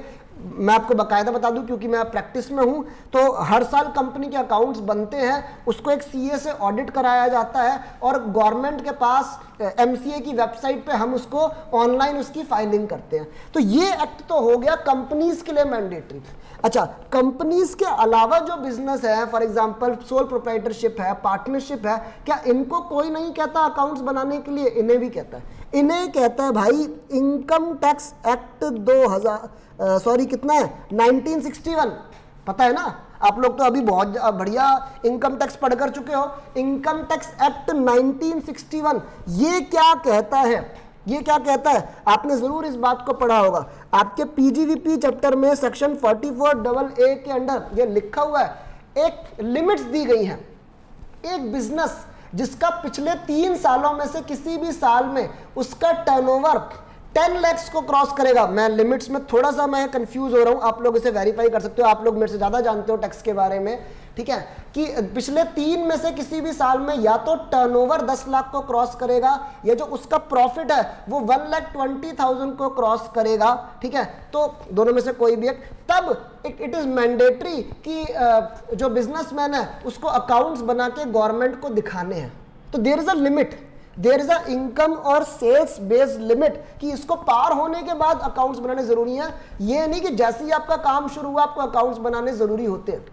और मैं आपको बता दूं कि while doing income tax, while filing income tax return या टैक्स ऑडिट जब हम लोग करते हैं तो उसमें बाकायदा हमारे पास ऑप्शंस होता है कि if section 44AA is applicable to you, तो अगर मैंडेटरी है कि अकाउंट्स बनाना तो हमें पूरा P&L बैलेंस शीट भर के फॉर्म में भर के गवर्नमेंट को दिखाना होता है। नहीं तो हम ये भी बोल सकते हैं कि हम लोग बुक्स नहीं मेंटेन करते और हम कुछ चुनिंदा जानकारियां भी सरकार को दे सकते हैं। तो ये मैंने आपको बस थोड़ा सा इलाबोरेट करके मैंने आपको इसलिए बताया। तो ये आप समझ सकते हैं कि financial accounting is a wider subject. अगली बात मैं कर रहा हूं भाई, अगली बात, अच्छा फाइनेंशियल अकाउंटिंग कब होती है? फाइनेंशियल अकाउंटिंग से मेरा मतलब है कि एक तरीके से जो फाइनल अकाउंट्स हम लोग बनाते हैं, ट्रेडिंग, P&L, बैलेंस शीट जो है वो हम लोग बनाते हैं। सर अकाउंटिंग पीरियड एंड पे आप लोग मेरी बात मानते हो?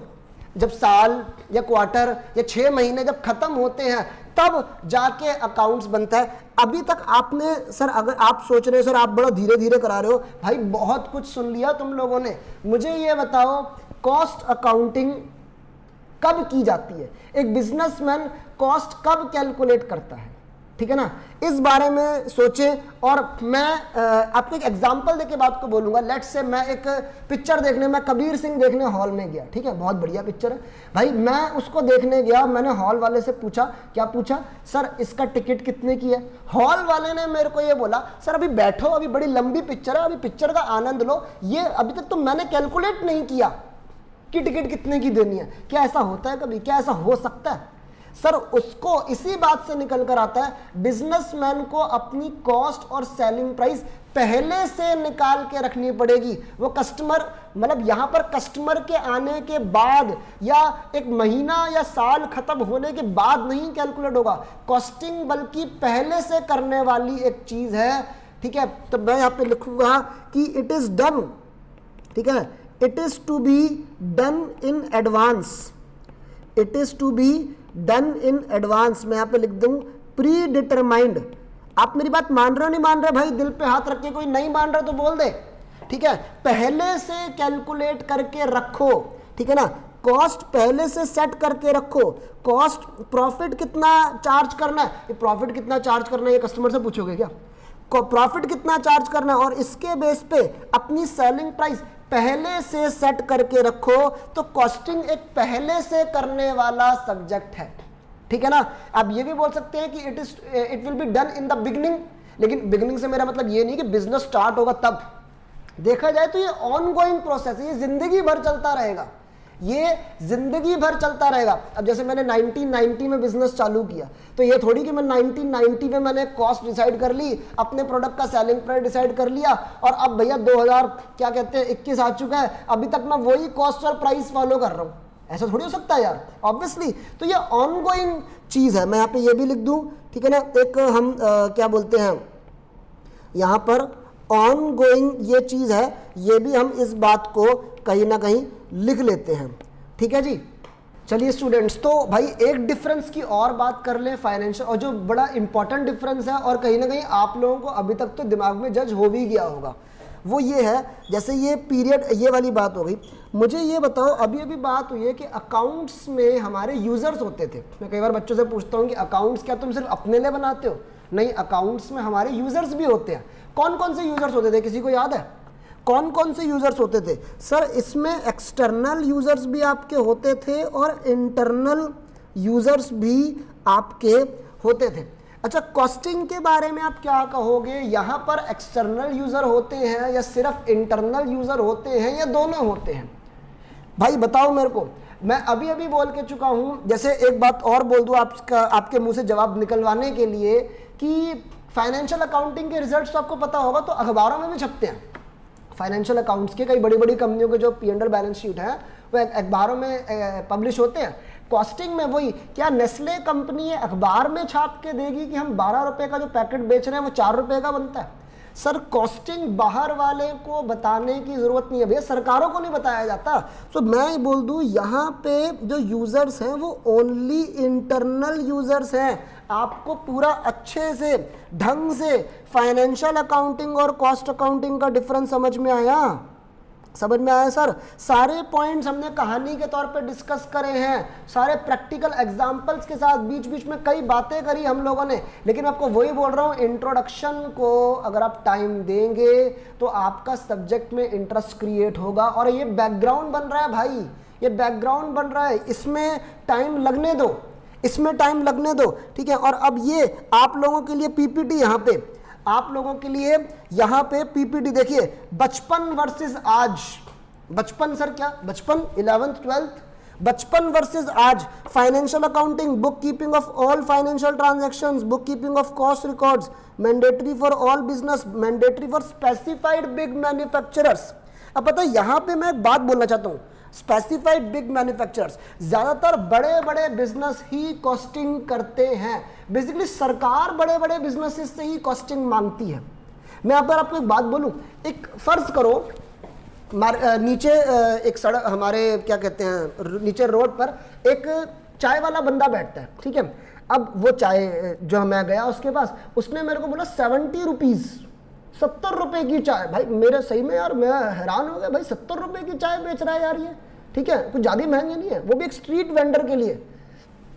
एक रोड पे बैठे हुए चाय बेचने वाला ये मेरे को कह रहा है कि 70 रुपए की चाय है। जाहिर सी बात है, एक आम कस्टमर की तरह मैंने उससे पूछा, भाई साहब क्या क्या खास डाल रहा है भाई तू चाय में, इतनी महंगी चाय तेरी हो गई, ठीक है। तो वो मेरे को गिनाना शुरू कर रहा है, वो कह रहा है जी मेरी चाय में जो पत्ती है वो भैया बहुत ही उत्तम क्वालिटी की पत्ती है, दार्जिलिंग के बगानों से चुन चुन के पत्ती लाकर मैंने आपकी चाय जो है वो बनाई है, ठीक है। इसमें पारस मिल्क है, बहुत ही पॉस्चराइज, बहुत ही बढ़िया लेवल का इसमें मिल्क डला हुआ है, ठीक है। ये जो मैं जगह पे बैठता हूँ वो बड़ी महंगी जगह है, कहीं ना कहीं मेरे को इस जगह पे बैठने के लिए रोज़ के 500 रुपये मुझे गवर्नमेंट ऑफिशियल को कई बार देने पड़ते हैं ऊपर से। वो मुझे ये सब बातें गिना रहा है, एक तरीके से वो मुझे अपने काम की कॉस्ट वो मेरे को बता रहा है। अब now don't do you think कि मैं एक सड़क पे बैठे हुए चाय वाले से इतनी बातें सुनूंगा? नहीं सुनूंगा। मैं सिंपल बोलूंगा, भाई चाय तो है तेरी नहीं, मैं उसकी पी लूंगा। सीधी यार, परफेक्ट कंपटीशन तो हर लाइन में है यार, चाय में भी परफेक्ट कंपटीशन है, ठीक है ना। मैं उसको बोलूंगा भाई मैं तेरे से नहीं पी रहा, मैं उधर पी लूंगा। अब मैं आपको भाई बताऊं, वहीं पर जब आप एक बड़े बिजनेस में जाते हैं, लेट्स से आप एक मॉल में गए, आप चायोज में गए, आप चाय पॉइंट में गए, यार वो तुम्हें सड़ी सी चाय पिलाते हैं और सीधा बोलते हैं जी 100 रुपये, 115 रुपए की चाय होती है, तुम दे देते हो, तुम पैसे दे देते हो। वहां पर तो तुम कुछ नेगोशिएशन भी नहीं करते, कुछ नहीं बोलते, ठीक है। पता नहीं क्या हिसाब है वहां पे, या तो शायद तुम्हें लाइन में खड़े हुए शर्म फील होती है कि यार मैं नेगोशिएट करूंगा तो पीछे वाला क्या सोचेगा, है इतना बड़ी जगह पर आया है और नेगोशिएट कर रहा है। सर यही रूल है, यही जमाने का दस्तूर है कि हम छोटी जगहों से, छोटे व्यापारी से जो ऑलरेडी कम में काम कर रहा है, हम उसको और कम करवाते हैं। जो बड़ी जगह है, जो आलीशान जगह है, वहां पर हम भली जो प्रोडक्ट है या सर्विस है उसकी क्वालिटी खराब है, लेकिन तब भी आप उसे ले लेते हैं, वो भी उसी दाम पे जितने में वो आपको बोलता है। खाने पीने में तो ये बहुत होता है, सही बात है, मैंने बहुत देखा, जितनी बड़ी जगहें हैं उनके दाम बड़े हैं लेकिन उनका खाना पीना बेकार है, उनकी जो क्वालिटी है खाने की वो बिल्कुल अच्छी नहीं है। लेकिन यही है, तो कहीं ना कहीं ये पॉइंट मेरे दिमाग में आया कि मैं आपको बता दूं, जस्ट टू अच्छी तरह आप, मैं आपको चाहता हूँ सारे बच्चे जो हमें देख रहे हैं, कोई बच्चा छूट ना जाए, सब अच्छे से हर तरीके से रिलेट कर पाए बात को। चलिए, फिर ये वाली बात भी थी कि फाइनेंशियल अकाउंटिंग में इंटरनल और एक्सटर्नल दोनों यूजर होते हैं, इसमें सिर्फ इंटरनल होते हैं, पीरियड एंड एडवांस। और ये वाली बात लिखी है कि जो हमारा फाइनेंशियल अकाउंटिंग है that's a reporting subject and cost accounting is a planning subject, ठीक है। इसके बाद और बात करनी है ऑब्जेक्टिव्स ऑफ कॉस्ट अकाउंटिंग के बारे में, यहां पर बात आ रही है। ऑब्जेक्टिव्स डिस्कस करने से पहले मैं आपसे कुछ और जरूरी बातें, ताकि आप कॉस्ट को और अच्छे से समझ सको, आपको मैं बता दूं, ताकि मैं बिल्कुल अच्छे से कनेक्ट जो है वो यहां पर करवाना चाहता हूं। तो मैं यहां पर अपने वाइट स्क्रीन पे कहीं ना कहीं वापस आऊंगा, ठीक है। देखिए, तो अगेन कॉस्ट के बारे में ही बात कर रहे हैं और कुछ प्रैक्टिकल, मैंने कहा ना बाजार की बातें हम करने वाले हैं। सुनो भाई, अब आप वही आपके घर के नीचे एक रोड पर एक ठेला लगा के अंकल जो है वो बर्गर बेचते हैं, ठीक है। और वहीं पर एक घर के पास जो है एक प्रॉपर मैकडी की बहुत ही पॉपुलर चेन भी है, बर्गर की, सॉरी मैकडी है, ठीक है, मैकडी है। आप मुझे ये बात बताइए कि जो नीचे जो सड़क पे जो अंकल बर्गर बेचते हैं और मैकडी में जो बर्गर मिलता है, व्हाट डू यू थिंक, कौन सा बर्गर महंगा है? कौन सा बर्गर महंगा है, किसकी सेलिंग प्राइस ज्यादा है? ऑब्वियसली ज्यादातर बच्चे यही बोलेंगे कि सर मैकडी का बर्गर महंगा है, मैकडी का बर्गर महंगा है। मेरा सवाल आप लोगों से ये, और हर बच्चा जो मुझे देख रहा है, हर बच्चा वो ये सोचने की कोशिश करे कि बेटा मैकडी का बर्गर महंगा क्यों है, मैकडी का बर्गर महंगा क्यों है? अपने अपने जवाब लिखो, अपने अपने जवाब भेजो मेरे को, ठीक है। बच्चा कहीं ना कहीं कहता है, अलग अलग बातें हैं सबकी, ठीक है। कोई ये भी कह रहा है सर क्वालिटी पॉइंट आ रहा है, ठीक है सर, वो जो नीचे ठेले वाले जो अंकल हैं उनका बर्गर की क्वालिटी इतनी बढ़िया नहीं है, मैकडी वाले बर्गर की क्वालिटी बहुत बढ़िया है, ठीक है। कई लोग हाइजीन वाली बात भी बोल देते हैं, ठीक है। मैं चाहता हूं कि बच्चे मेरी कहानी में इन्वॉल्व हों और अपने अपने पॉइंट बोलें। बच्चा कह देता है कि सर जो मैकडी वाला बर्गर है वो हाइजीनिक बर्गर है वो। अब सर मैं आपको एक बात बता दूं, ये जो क्वालिटी और हाइजीन वाले पॉइंट है, इनको अगर आप हटा दें साइड तो बढ़िया होगा। क्यों? एक बात तो मैं बोलूंगा भाई, हम लोग मनी मेजरमेंट खानदान के लोग हैं। क्वालिटी की बातें, क्वालिटेटिव बातें यहाँ पे मत करो तो बेहतर है। क्वालिटी कुछ नहीं होती, ठीक है, मैं आपको साफ बता रहा हूँ। क्वालिटी, मैं ये कहता हूँ, बिजनेसमैन का एक बेवकूफ बनाने वाला शब्द होता है कस्टमर को, कि मेरे काम की देख, मेरे प्रोडक्ट की क्वालिटी है, मेरे प्रोडक्ट की क्वालिटी है। सुनो, आप जैसे आप बोलते हो जी एक सेम टी शर्ट आपको 300 रुपए की मिल रही है, वही सेम टी शर्ट आपको लाइफस्टाइल के शोरूम में 1500 की मिल रही है। आप लाइफस्टाइल वाले से बोल रहे हो यार सर ये 1500 की क्यों दे रहे हो, वहां पे तो 300 की मिल रही है। वो सीधा बात बोलेगा, सर हमारे प्रोडक्ट की क्वालिटी है, हमारा देखो ये कपड़ा जो है फटता नहीं है आसानी से, बड़ा मजबूत कपड़ा है, ये है, रंग नहीं निकलेगा, ये नहीं होगा, वो नहीं होगा। समझ रहे हो? तो ये सब आपको बातें बताई जा रही हैं। और सही बताऊं तो क्वालिटी तो आप जज कर पाओगे जब आप उसे धीरे धीरे यूज करना शुरू करोगे। क्या मैं ठीक कह रहा हूं? So please ignore the quality, ठीक है। और एक बात और, सर कई कुछ कह रहे हैं कि सर मैकडी का बर्गर टेस्टी है। भाई टेस्टी तेरे को लग रहा है, मेरे को नहीं लगता। मैं ऐसे भी बहुत सारे लोगों को जानता हूं जो मैकडी में जाके बर्गर खाना पसंद नहीं करते, वो कहते हैं बल्कि नॉर्मल स्ट्रीट बर्गर ज्यादा बढ़िया होता है, या कोई और किसी रेस्टोरेंट का बर्गर खा लो। तो ये तो हर किसी की टेस्ट एंड प्रेफरेंसेस है ना, तो हाउ कैन यू से कि उसका टेस्टी है तो इसलिए उसका महंगा है? नहीं।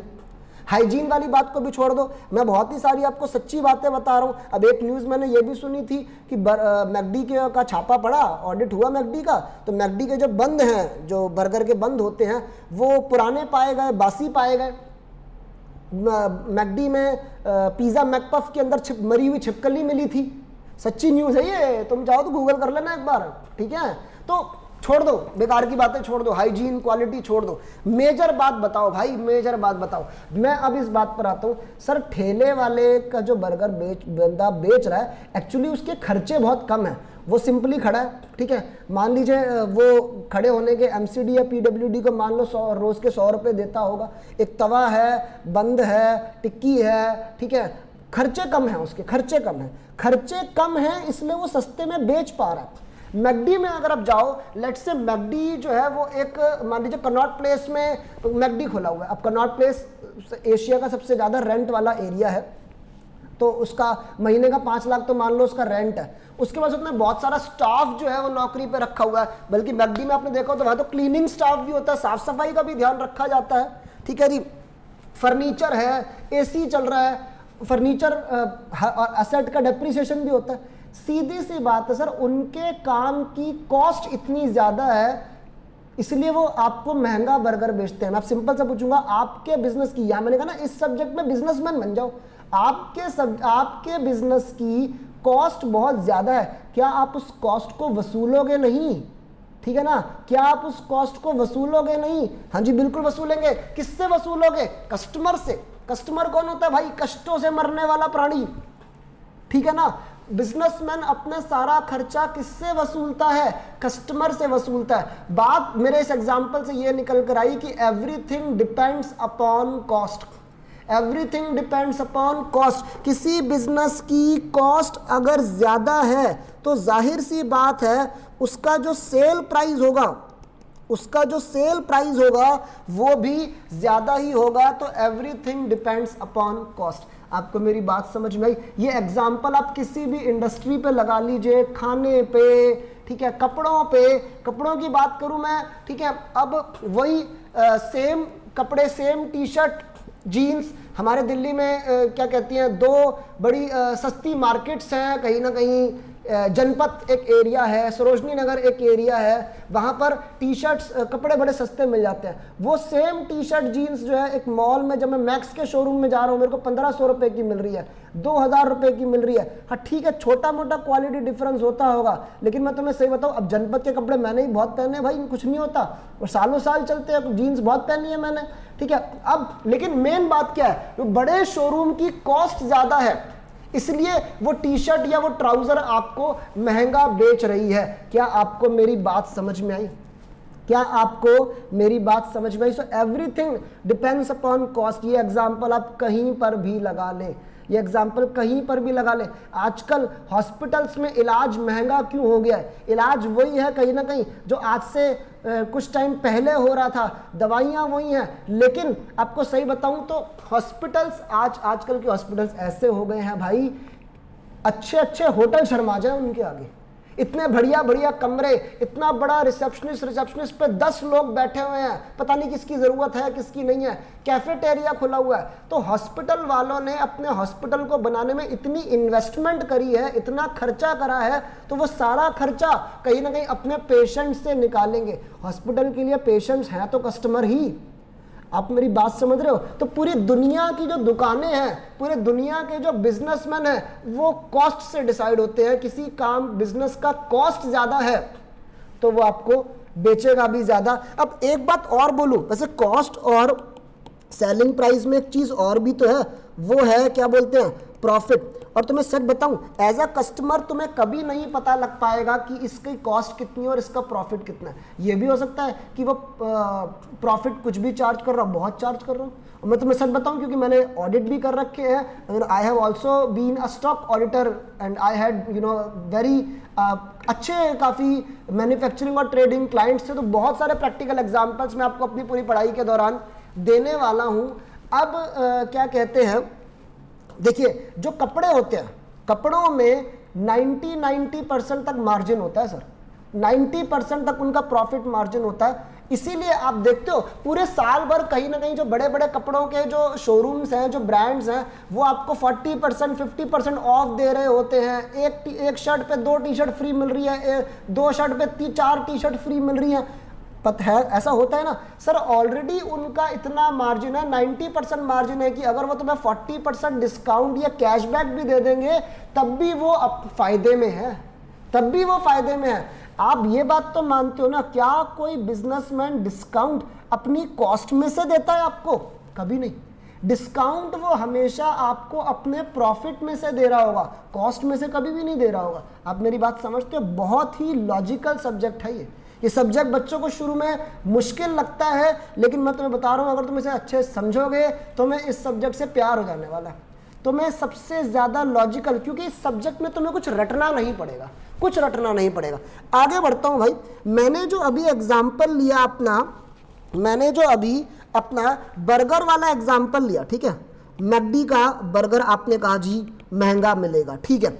मुझे ये बताओ बर्गर को बनाने में जो चीज़ें लगती है, जैसे देसी भाषा में बोलूँगा बंद लगता है, टिक्की लगता है, वो हर चीज़ में म्यूनीस डाल देते हैं, ठीक है, वो खर्चे, और जो लोग बर्गर बनाने में लगे हुए हैं वो ऑब्वियसली उनको भी तो कुछ ना कुछ पैसे देता होगा मैकडी, वो खर्चे। इसके अलावा जो हमने कॉस्ट गिनी, मतलब जैसे मैकडी का रेंट है, मैकडी का जो साफ सफाई वाला स्टाफ है उनकी सैलरी है, फर्नीचर है, एसी है, ये बर्गर बनाने की डायरेक्ट कॉस्ट है या इनडायरेक्ट?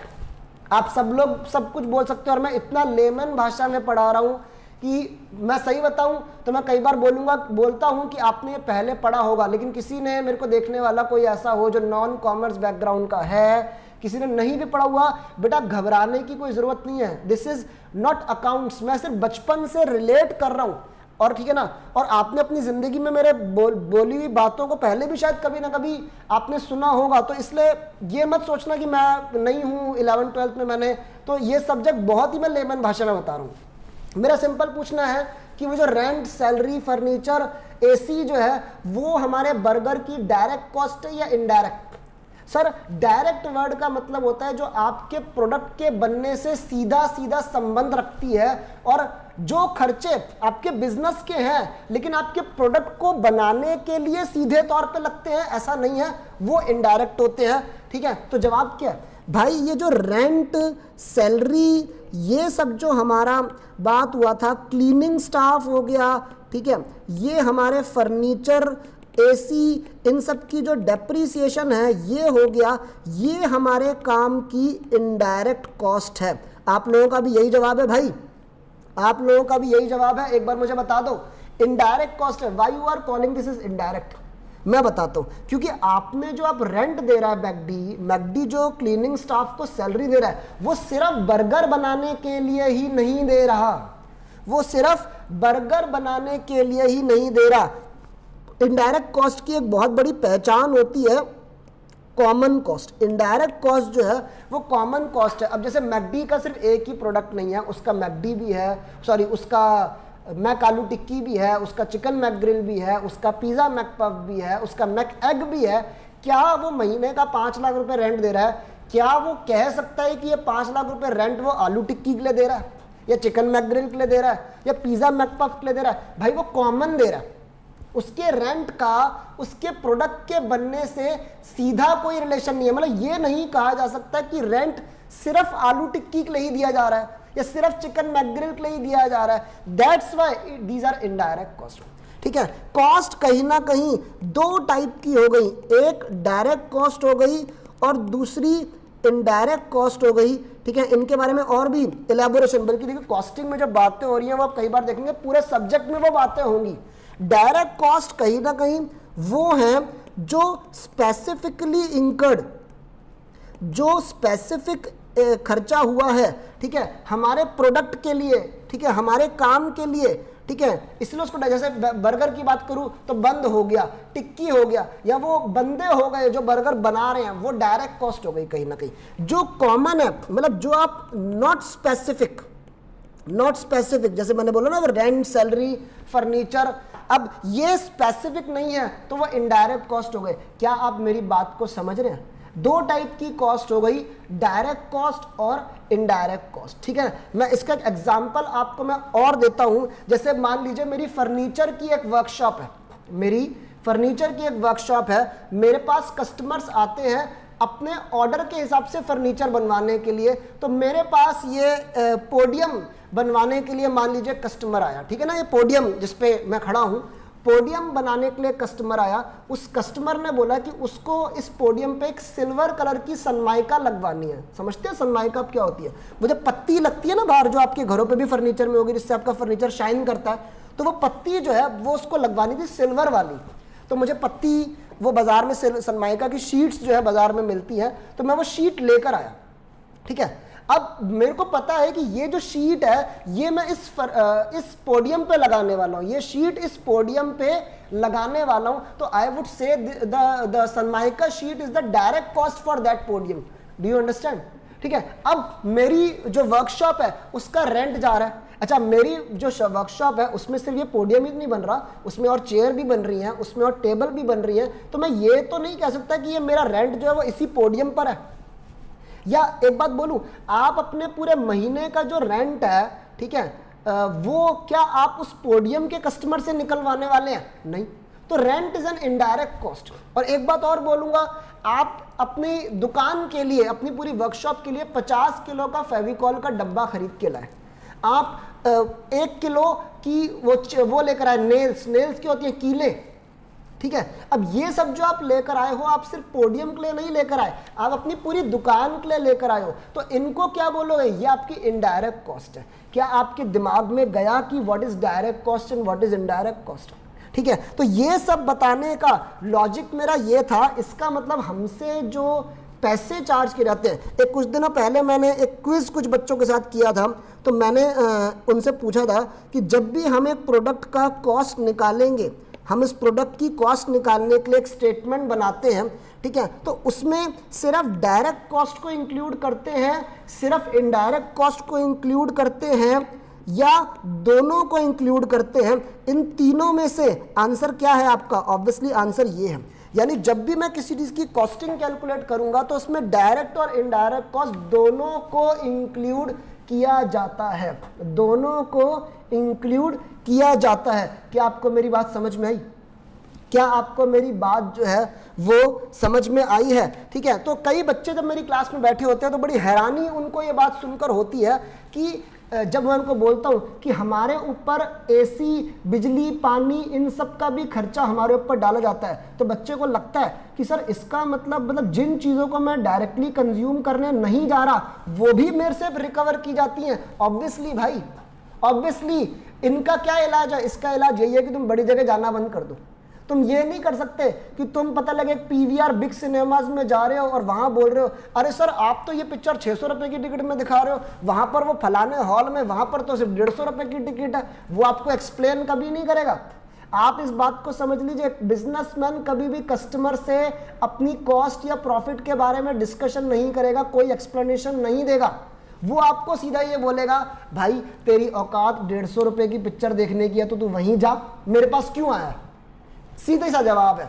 इसका कोई लॉजिक नहीं दिया जाएगा कि क्यों हम तुमसे 600 रुपए चार्ज कर रहे हैं। ठीक है, हाँ आप कह सकते हैं कि बिजनेसमैन जो बड़ा बिजनेस है वो आपको फैसिलिटीज दे रहा है। सारे पैसे आज की तारीख में फैसिलिटीज, एसी, फर्नीचर, इन्हीं के हो गए। एक आजकल का एक वर्ड है जो आपने शायद सुना होगा, एम्बियंस। जो क्राउड होता है ना, जो माहौल होता है एक जगह का, उसे एम्बियंस बोलते हैं। आजकल के सारे पैसे एम्बियंस के। अब भाई हम भी तो शौकीन लोग हो गए हैं, ठीक है ना। हमें पराठा खाना है तो हम सिंपल सा पराठा नहीं खाएंगे, हमारे शौक हो गया भाई मैं तो मूर्थल जाऊंगा, मैं तो सुखदेव की हवेली जाऊंगा पराठा खाने के लिए। भाई तो बड़ी जगह जाओगे तो बड़े पैसे देने को तैयार रहो, सीधी सी बात है। आपको शौक हो गया हर जगह एसी में बैठने का, ठीक है, एक सिंपल सी हम कॉफी ले बड़े से शोरूम में जाके और घंटों घंटों एसी में बैठे रहे, तो सीधी सी बात है आप बड़ी जगह जाओगे तो बड़ा पैसा आपको देना पड़ेगा, आपसे इनडायरेक्ट कॉस्ट रिकवर की जाएगी। ठीक है ना। मैं एक बच्चों से ये सिंपल सी बात पूछता हूं कि आप एक कॉब के शोरूम में शर्ट खरीदने जाते हो, डू यू रियली थिंक कि वो आपसे सिर्फ शर्ट के ही पैसे लेते हैं? वो आपसे सिर्फ शर्ट के मटेरियल और लेबर के ही पैसे नहीं लेते, वो आपसे अपनी दुकान के बाकी खर्चे भी, रेंट, एसी, बिजली, पानी भी कहीं ना कहीं आपसे ही रिकवर करते हैं। ये सब बातों को ध्यान से सुनना, इन्हीं से आगे की कहानियां बनने वाली हैं। अब ये भी एक सोचने वाली बात है कि एक बिजनेस आपसे इनडायरेक्ट कॉस्ट कैसे रिकवर करता होगा। ये भी हम बात करेंगे आने वाली पढ़ाई में। और एक पहली क्लास में यार सब कुछ थोड़ी बता दूंगा, तुम लोग भी परेशान हो जाओगे यार कितना बड़ा सब्जेक्ट है। लेकिन हाँ, चर्चा बड़ी है, चर्चा बड़ी है, लेकिन चर्चा सारी मार्केट से जुड़ी चर्चा है, कोई बुकिश चर्चा नहीं है, कुछ भी याद नहीं करना। ठीक है ना। मैं एक बात आपसे पूछता हूं, एक सवाल आपके ऊपर रखता हूं, मैकडी का महीने का 5 लाख का रेंट है, तो वो क्या अपना सारा रेंट एक ही कस्टमर से निकालता होगा? एक कस्टमर आया, उसने कहा जी बर्गर खाना है, मैंने उसे बोला भाई आपका बर्गर है 5,50,000 का, भाई उसे हार्ट अटैक आ जाएगा, वो क्या बर्गर खाना छोड़ देगा जिंदगी में? समझ रहे हैं बात को? उस एक से ही सारे पैसे निकालोगे क्या? ऑब्वियसली ऐसा नहीं करता बिजनेस। बिजनेस सब पे बांटता है। तो ये भी एक बड़ा सोचने वाला विषय है कि वो इनडायरेक्ट कॉस्ट को कैसे बांटते हैं और कैसे अपने कस्टमर से रिकवर करते हैं। ये आप अपने आने वाले पढ़ाई में इसको जरूर जो है वो देखने वाले हो, जरूर देखने वाले हो, ठीक है। अभी देखिए, जैसे मैंने कॉस्ट आपको बताई दो टाइप की, डायरेक्ट और इनडायरेक्ट। कॉस्ट में आपको सही बताऊं, कॉस्ट एक ऐसा वर्ड है जो बहुत बड़ा है। खर्चे, भाई खर्चे दुनिया में बहुत होते हैं, बहुत टाइप के होते हैं। ये हमारा देखने का नजरिया है अपना अपना कि कॉस्ट किस किस टाइप की होती है, और भी बहुत टाइप की होती है जो मैं आपको आने वाले टाइम में और बताऊंगा, ठीक है। अब मैं आपसे एक चीज एक डिस्कस करने वाला हूं विच इज वेरी इंपॉर्टेंट, ठीक है ना। ये वाली बात समझ में आ गई ना, ये वाली बात समझ में आ गई। मैं एक स्टेटमेंट, पहले तो एक स्टेटमेंट मेरे दिमाग में आ रही है जो मैं बोलूंगा, मेरी स्टेटमेंट को आप कंप्लीट करना। एक बिजनेसमैन अपने प्रोडक्ट को इतने रुपए में बेचता है कि उसके दो सपने पूरे हो जाएं। क्या? पहला सपना, एक तो उसकी जो कॉस्ट है बिजनेस की वो उसको रिकवर हो जाए। दूसरा, सोचिए भाई, मैं अपने प्रोडक्ट को इतने में बेचूंगा, ध्यान से सुनो मेरी बात को, मैं अपने प्रोडक्ट को इतने में बेचूंगा कि एक तो मुझे मेरे प्रोडक्ट की कॉस्ट रिकवर हो जाए और दूसरा मुझे उस पर सर मनचाहा प्रॉफिट हो जाए। सिंपल सी बात है, वही इक्वेशन सर कितनी बार लिखवाओगे भाई? मैं क्या करूं, पूरा सब्जेक्ट यही है, cost plus profit is equal to sales. मैं अपने प्रोडक्ट का सेलिंग प्राइस इतना रखूंगा कि एक तो मुझे उस पर कॉस्ट जो मैंने लगाई है वो रिकवर हो जाए, ठीक है ना। मैं अब इतने में बेचूंगा कि मेरे अपनी पूरी दुकान के खर्चा निकल जाए और साथ में जो मेरा मनचाहा प्रॉफिट है वो भी हो जाए। एक छोटी सी बात मैं आपसे पूछना चाहता हूं कि क्या बिजनेसमैन अपना प्रॉफिट पहले से सेट करके रखता है या नहीं रखता? क्या प्रॉफिट जो है वो बिजनेसमैन का प्री डिसाइडेड होता है? बिल्कुल होता है सर। ये तो हमने पहले से सोच रखा है कि जैसे आपने सुना होगा 20% ऑन सेल कमाना है, 25% ऑन कॉस्ट कमाना है। तो ये थोड़ी कि भैया ये तो किस्मत की बात है, जो कस्टमर चाहे अपनी श्रद्धा अनुसार प्रॉफिट दे जाए, ऐसे नहीं होता। हर बिजनेसमैन ने अपना प्रॉफिट जो है पहले से डिसाइड कर रखा है कि कितना प्रॉफिट चार्ज करना है। मेरी बात समझ रहे हो? चलिए आगे की बात करते हैं। और अब एक बहुत ही इंपॉर्टेंट टॉपिक जो है वो मैं आपसे डिस्कस करने वाला हूं। भाई मुझे उम्मीद है आप लोग थके तो नहीं है? भाई थकना मना है, थकना मना है। जिसको खानी है रिवाइटल खा ले, थकना मना है। यहाँ पे ऑब्जेक्टिव्स ऑफ कॉस्टिंग, ठीक है सर, मेहनत करनी पड़ेगी। प्रोफेशनल पढ़ाई कर रहे हो, मेहनत करनी पड़ेगी, मेहनत का कोई ऑल्टरनेटिव नहीं है। और ये सब्जेक्ट, इस पे मेहनत कर लो, क्योंकि मैं तुम्हें सही बता रहा हूं, मैंने भी क्या बोला, स्कोरिंग सब्जेक्ट है। अभी अभी कई रिजल्ट्स आकर चुके हैं, आते रहते हैं, पिछले 9 साल से देख रहा हूं बच्चों के नंबर इस सब्जेक्ट में बहुत अच्छे आते हैं। ये सब्जेक्ट बच्चों का ग्रुप क्लियर करवाता है। अगर आपको कॉस्टिंग में दिक्कत है तो अब मैं आ गया हूं, ठीक है। मुझे नहीं पता अभी तक आपका इससे पहले क्या हिसाब रहा, क्या माहौल रहा आपका, ठीक है, लेकिन कॉस्ट बहुत ही बेसिक है, बहुत ही लॉजिकल है। मुझे तो इस सब्जेक्ट से प्यार है और मैं आपको भी करवा दूंगा। चलो भाई, बहुत सारी बातें हो चुकी हैं।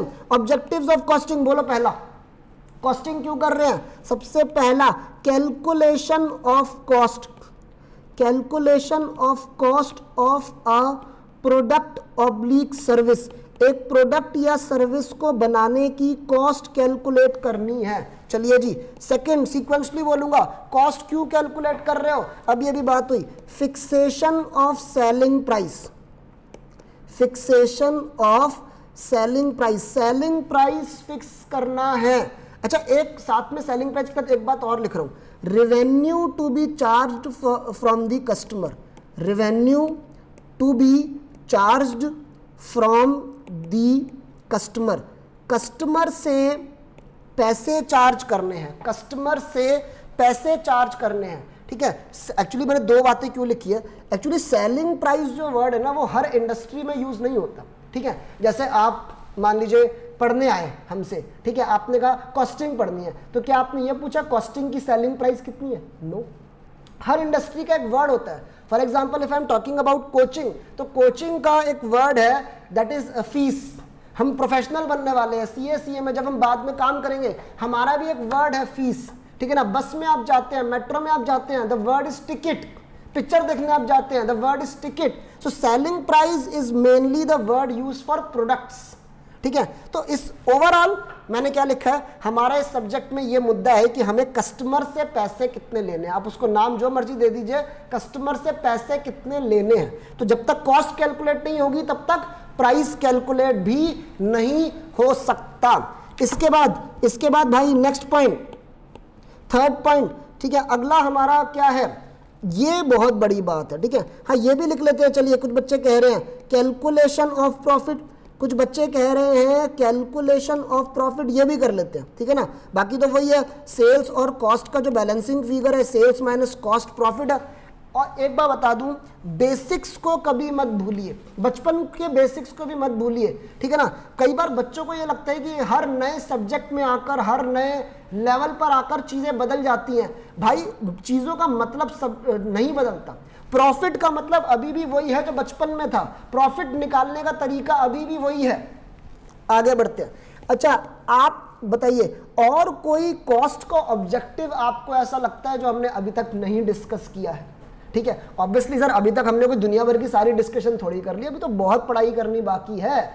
आप मुझे बताइए कोई और ऑब्जेक्टिव जो आपको कॉस्ट का लगता हो।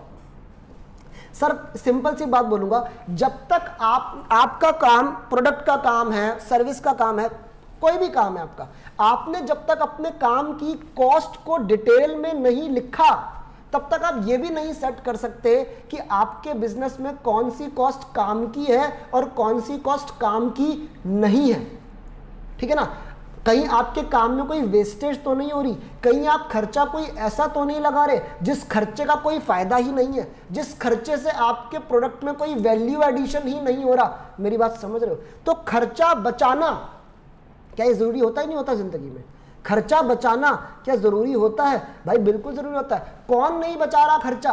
कौन नहीं बचा रहा? हम भी बचा रहे हैं, हर इंसान खर्चा बचा रहा है। मैं तो कई बार बहुत, क्योंकि मैं नोटिस मैं ऑब्जर्वेशन मेरी काफ़ी स्ट्रांग है, मैं लोगों को देखता हूँ सबसे ज़्यादा पैसा हम गरीब आदमी से ही बचाते हैं। कहीं ना कहीं हम कहीं जा रहे हैं, रिक्शा हमने किया, रिक्शे वाले ने बोला भाई साहब 25 रुपये लगेंगे, हम इतना कॉन्फिडेंस बोलते हैं 25 रुपये, कल ही तो गया हूँ मैं, 15 रुपये लगे थे, है ना। और भले तुम उस जगह पहली बार आए हो, लेकिन झूठ ऐसे इतनी कॉन्फिडेंटली बोल देते हैं हम लोग, ठीक है। तो हम भी खर्चा बचा रहे हैं, तो जाहिर सी बात है बिजनेसमैन भी तो खर्चा बचाता होगा, बिजनेसमैन भी तो खर्चा बचाता होगा। यहां पे मैं एक वर्ड लिख रहा हूं, cost cutting, cost cutting bracket में डाल रहा हूं उसको, कॉस्ट कटिंग, कॉस्ट को काट रहा हूं, कॉस्ट को काट रहा हूं। आपने मेरी पहली पीपीटी में भी देखा होगा, मैंने कॉस्ट को काट रखा है। मेरे नोट्स में भी आप देखेंगे कॉस्ट को मैंने अपने कवर पेज पे काट रखा है। खर्चा बचाना, कॉस्ट बचाना बहुत जरूरी है बिजनेसमैन के लिए।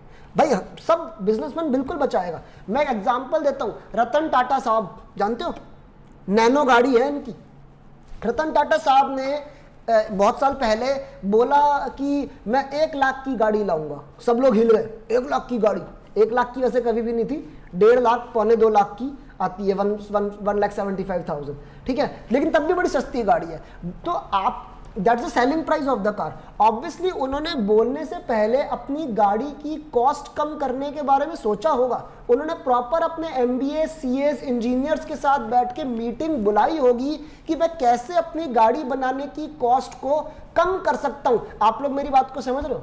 कैसे मैं अपनी गाड़ी बनाने वाली कॉस्ट को कम कर सकता हूं। और तब ये कहीं ना कहीं वादा किया होगा या न्यूज में बोला होगा कि मैं 1.5 लाख की गाड़ी लाके दूंगा, ठीक है। सो सर कॉस्ट कटिंग के बिना बिजनेस नहीं हो सकता। कॉस्ट आपको बचानी है तो कॉस्ट कटिंग, लेकिन एक बात लिख रहा हूं, कॉस्ट कट करते समय ये ध्यान रखें, मैं क्या लिख रहा हूं आप लोग भी लिखिए, without impairing. What is impairing? नुकसान पहुंचाना। विदाउट इंपेयरिंग द क्वालिटी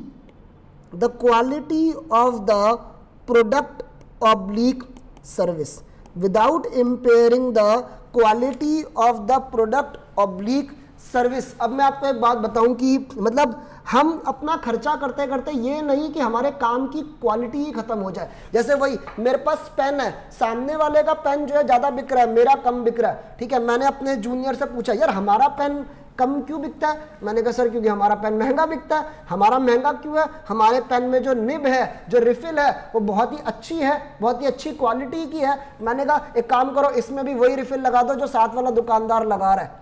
वो मेरे जूनियर ने बोला सर हमारा पेन भले ही कम बिकता है, लेकिन जो हमारे कस्टमर्स हैं वो बहुत ही अच्छे लेवल के कस्टमर्स हैं और हमारे पेन की राइटिंग की तारीफ करते हैं।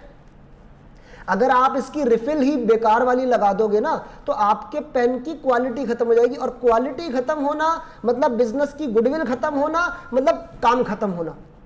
समझ रहे हो? आप क्वालिटी को नुकसान पहुंचाओगे तो that could be deadly.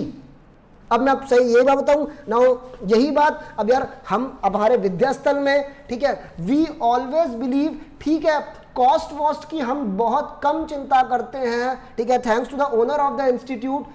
Cost की बहुत कम चिंता होती है ताकि बच्चों को अच्छे से अच्छी क्वालिटी जो है वो प्रोवाइड करी जा सके। तो ये एक बेसिक सी बात है कि आप कॉस्ट कम करते करते अपनी क्वालिटी को कॉम्प्रोमाइज नहीं कर सकते, ठीक है। कॉस्ट कटिंग हमने करनी है, कॉस्ट कटिंग करने के लिए क्वालिटी कॉम्प्रोमाइज नहीं होनी चाहिए। एक बात और बोलूंगा, कॉस्ट कटिंग करने के लिए you need to do value chain analysis. मैं कुछ मैनेजमेंट के टर्म यूज कर रहा हूं, या बाद में जाके अपने सेकंड ग्रुप में मैनेजमेंट में, या आप अपने फाइनल लेवल पे आप ये वर्ड सुन सकते हैं। वैल्यू चेन एनालिसिस में मैं सिर्फ यही काम करूंगा कि हमारे जो खर्चे हैं उनको देखूंगा कि हमारे जो खर्चे हैं वो हमारे काम में, मतलब एनी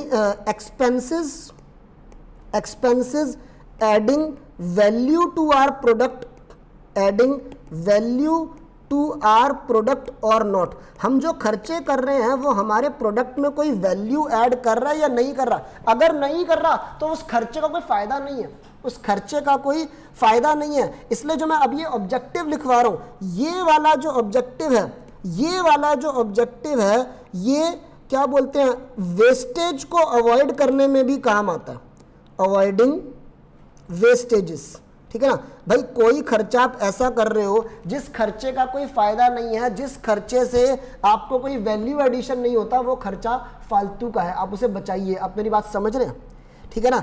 एक मैं आपको एग्जांपल दे रहा हूं, ठीक है, थोड़ा सा मैं इलेबोरेट करूंगा सर क्योंकि बहुत जरूरी है। सुनिए, मैंने एक गाड़ी लॉन्च करी, ठीक है। मैंने अपने जो सर्वे वाला बंदा है उससे पूछा, हाँ जी गाड़ी का रिस्पांस कैसा आ रहा है? वो कह रहा है सर बहुत बढ़िया रिस्पांस आ रहा है, गाड़ी को लोग बहुत पसंद कर रहे हैं। मैंने कहा कोई खास पॉइंट निकल कर आया लोगों से गाड़ी के बारे में? सर लोगों का कहना है कि जो हमारी गाड़ी का सीट कवर है वो कुछ ज़्यादा ही लेविश है, कुछ ज़्यादा ही हैवी मटेरियल लग रहा है, ठीक है। मतलब उनका कहना है कि गाड़ी ऑलरेडी इतनी अच्छी है, कई बार होता है ना कुछ चीज़ें कुछ ज़्यादा ही एक्स्ट्रा दिखा दी जाती हैं तो वो बहुत ही अलग अलग सी दिखती हैं।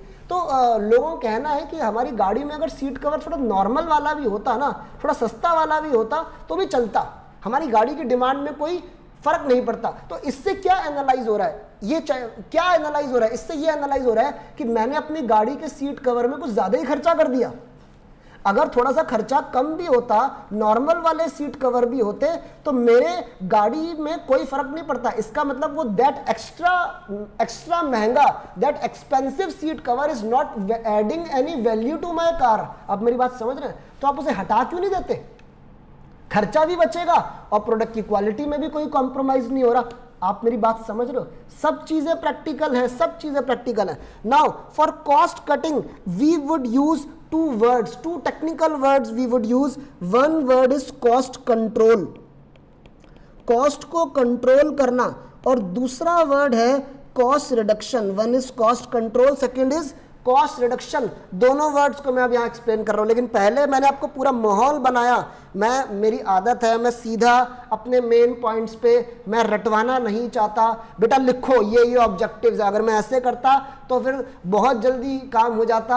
और अब भी आप यकीन मानिए, टेंशन मत लीजिए, काम जल्दी ही होगा हमारा, लेकिन इतनी भी जल्दी नहीं करनी कि आपको समझ में ना आए। जैसे वो है ना, कॉस्ट बचाते बचाते इतनी कॉस्ट नहीं बचानी कि क्वालिटी चली जाए। इसलिए मैं भी इतनी भी जल्दबाजी में नहीं भागूंगा मैं कि भैया आपको समझ में ही ना आए। सब कुछ समझ में आएगा, तब भी आपके जो डाउट्स है, मैंने कहा ना डाउट सपोर्ट पूरा रहेगा भाई, डाउट सपोर्ट पूरा रहेगा। चलिए, cost control and cost reduction. Now I am explaining you the word cost control. और भाई पेपर में डिफरेंस बिटवीन भी पूछा जा सकता है, what is cost control and cost reduction. अच्छा, एक बच्चों का एक बहुत बेसिक सा सवाल होता है, बचपन से मेरे ख्याल से सवाल पूछ रहे हैं, सर थ्योरी कितने नंबर की आती है? भाई प्रोफेशनल पढ़ाई है, ठीक है। एक बार बता दूं, costing is a practical subject, costing is a practical subject, you have to majorly concentrate on the practical things. लेकिन आप देख रहे हो क्या मैं थ्योरी इग्नोर कर रहा हूं? हम इतनी बातें कर रहे हैं, बातें करते करते थ्योरी हो जाएगी। ये सब्जेक्ट ऐसा है जिसमें आप प्रैक्टिकल पढ़ाई अच्छे से कर लें, आपकी थ्योरी कवर हो रही है, क्लास में ही हो रही है। यहां पर मैं इस टाइप का टीचर नहीं हूं जो आपको बोलूंगा बेटा आज हमारी थ्योरेटिकल क्लास है, मैं आपको थ्योरेटिकल नोट्स फॉरवर्ड कर रहा हूं।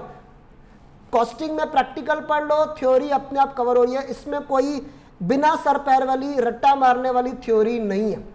और उसके बाद भी आपको ये बोलूंगा, अपने इंस्टीट्यूट को स्टडी मॉड्यूल, जिनके पेपर दूर हैं वो स्टडी मॉड्यूल को पढ़े, जिनके दूर नहीं है वो वैसे इतने घबराए बैठे हैं कि उतना बड़ा स्टडी मॉड्यूल कहां से पढ़ेंगे, ठीक है। आप सिर्फ पुराने सालों में पेपर में आए हुए क्वेश्चंस को भी अगर देख जाओगे ना, क्वेश्चंस के जरिए थ्योरी भी कवर कर लोगे, बहुत है। बाकी क्लास को ध्यान से सुनो यार, बहुत कुछ कवर हो जाने वाला है आपका।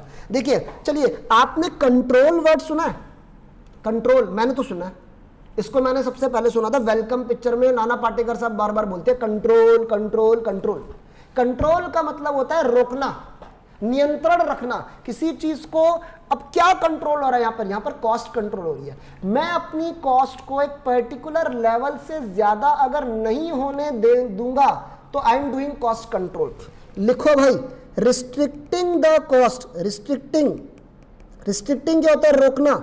Restricting the cost up to a particular level. Restricting the cost up to a particular level, एक पर्टिकुलर लेवल तक अपनी कॉस्ट को रोकने की कोशिश करना, ठीक है जी। सर कैसे रोकेंगे? सर ये लेवल कैसे सेट होता है? अभी चलो भाई एग्जाम्पल, ठीक है ना। भाई रतन टाटा साहब आए थे अभी, उन्होंने अपना सोचा, मैं डिफरेंट कलर पेन में एग्जाम्पल दे दूं, उन्होंने सोचा कि वो अपनी नैनो वाली कार को उसका सेलिंग प्राइस 1,75,000 में अपनी कार को वो बेचने वाले हैं।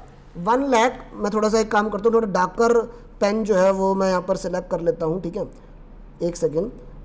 चलिए ये वाला, हाँ, 1,75,000 में मैं अपनी कार जो है वो कहीं ना कहीं बेचने वाला हूँ। अच्छा, उन्होंने टारगेट सेट किया है कि उनको हर गाड़ी पर 25,000 का प्रॉफिट कमाना है। 1,75,000 का कार को बेचेंगे और 25,000 का प्रॉफिट कमाएंगे। क्या आप मुझे बता सकते हो कि उनको अपनी गाड़ी की कॉस्ट कितने लेवल तक निपटानी पड़ेगी?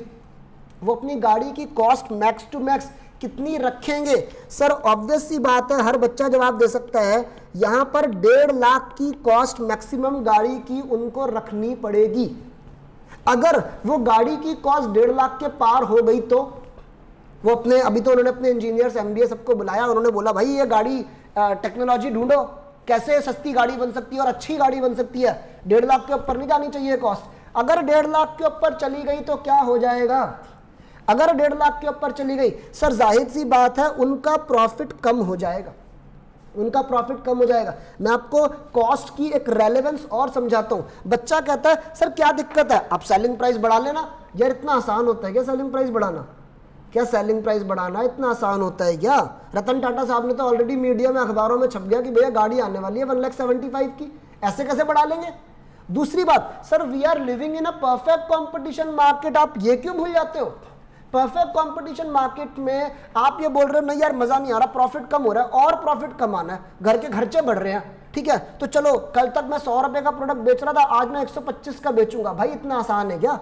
साथ में भी तो दुकान है, लोग कस्टमर तो ये कहेगा भाई तू 100 का 125 कर दिया, मैं जा रहा हूं उसके पास। समझ रहे हो मेरी बात को? सेलिंग प्राइस बढ़ाना is not a easy option, so you have to restrict your cost, but बार बार बोल रहा हूं विदाउट डिटीरियोरेटिंग योर क्वालिटी। ध्यान रखना, ये जो मैंने किया है, पता है ये फाइनल लेवल पे टॉपिक है, इस टॉपिक को बोलते हैं टारगेट कॉस्टिंग। टारगेट कॉस्टिंग, मुझे अपनी कॉस्ट को एक पर्टिकुलर लेवल तक रोकना।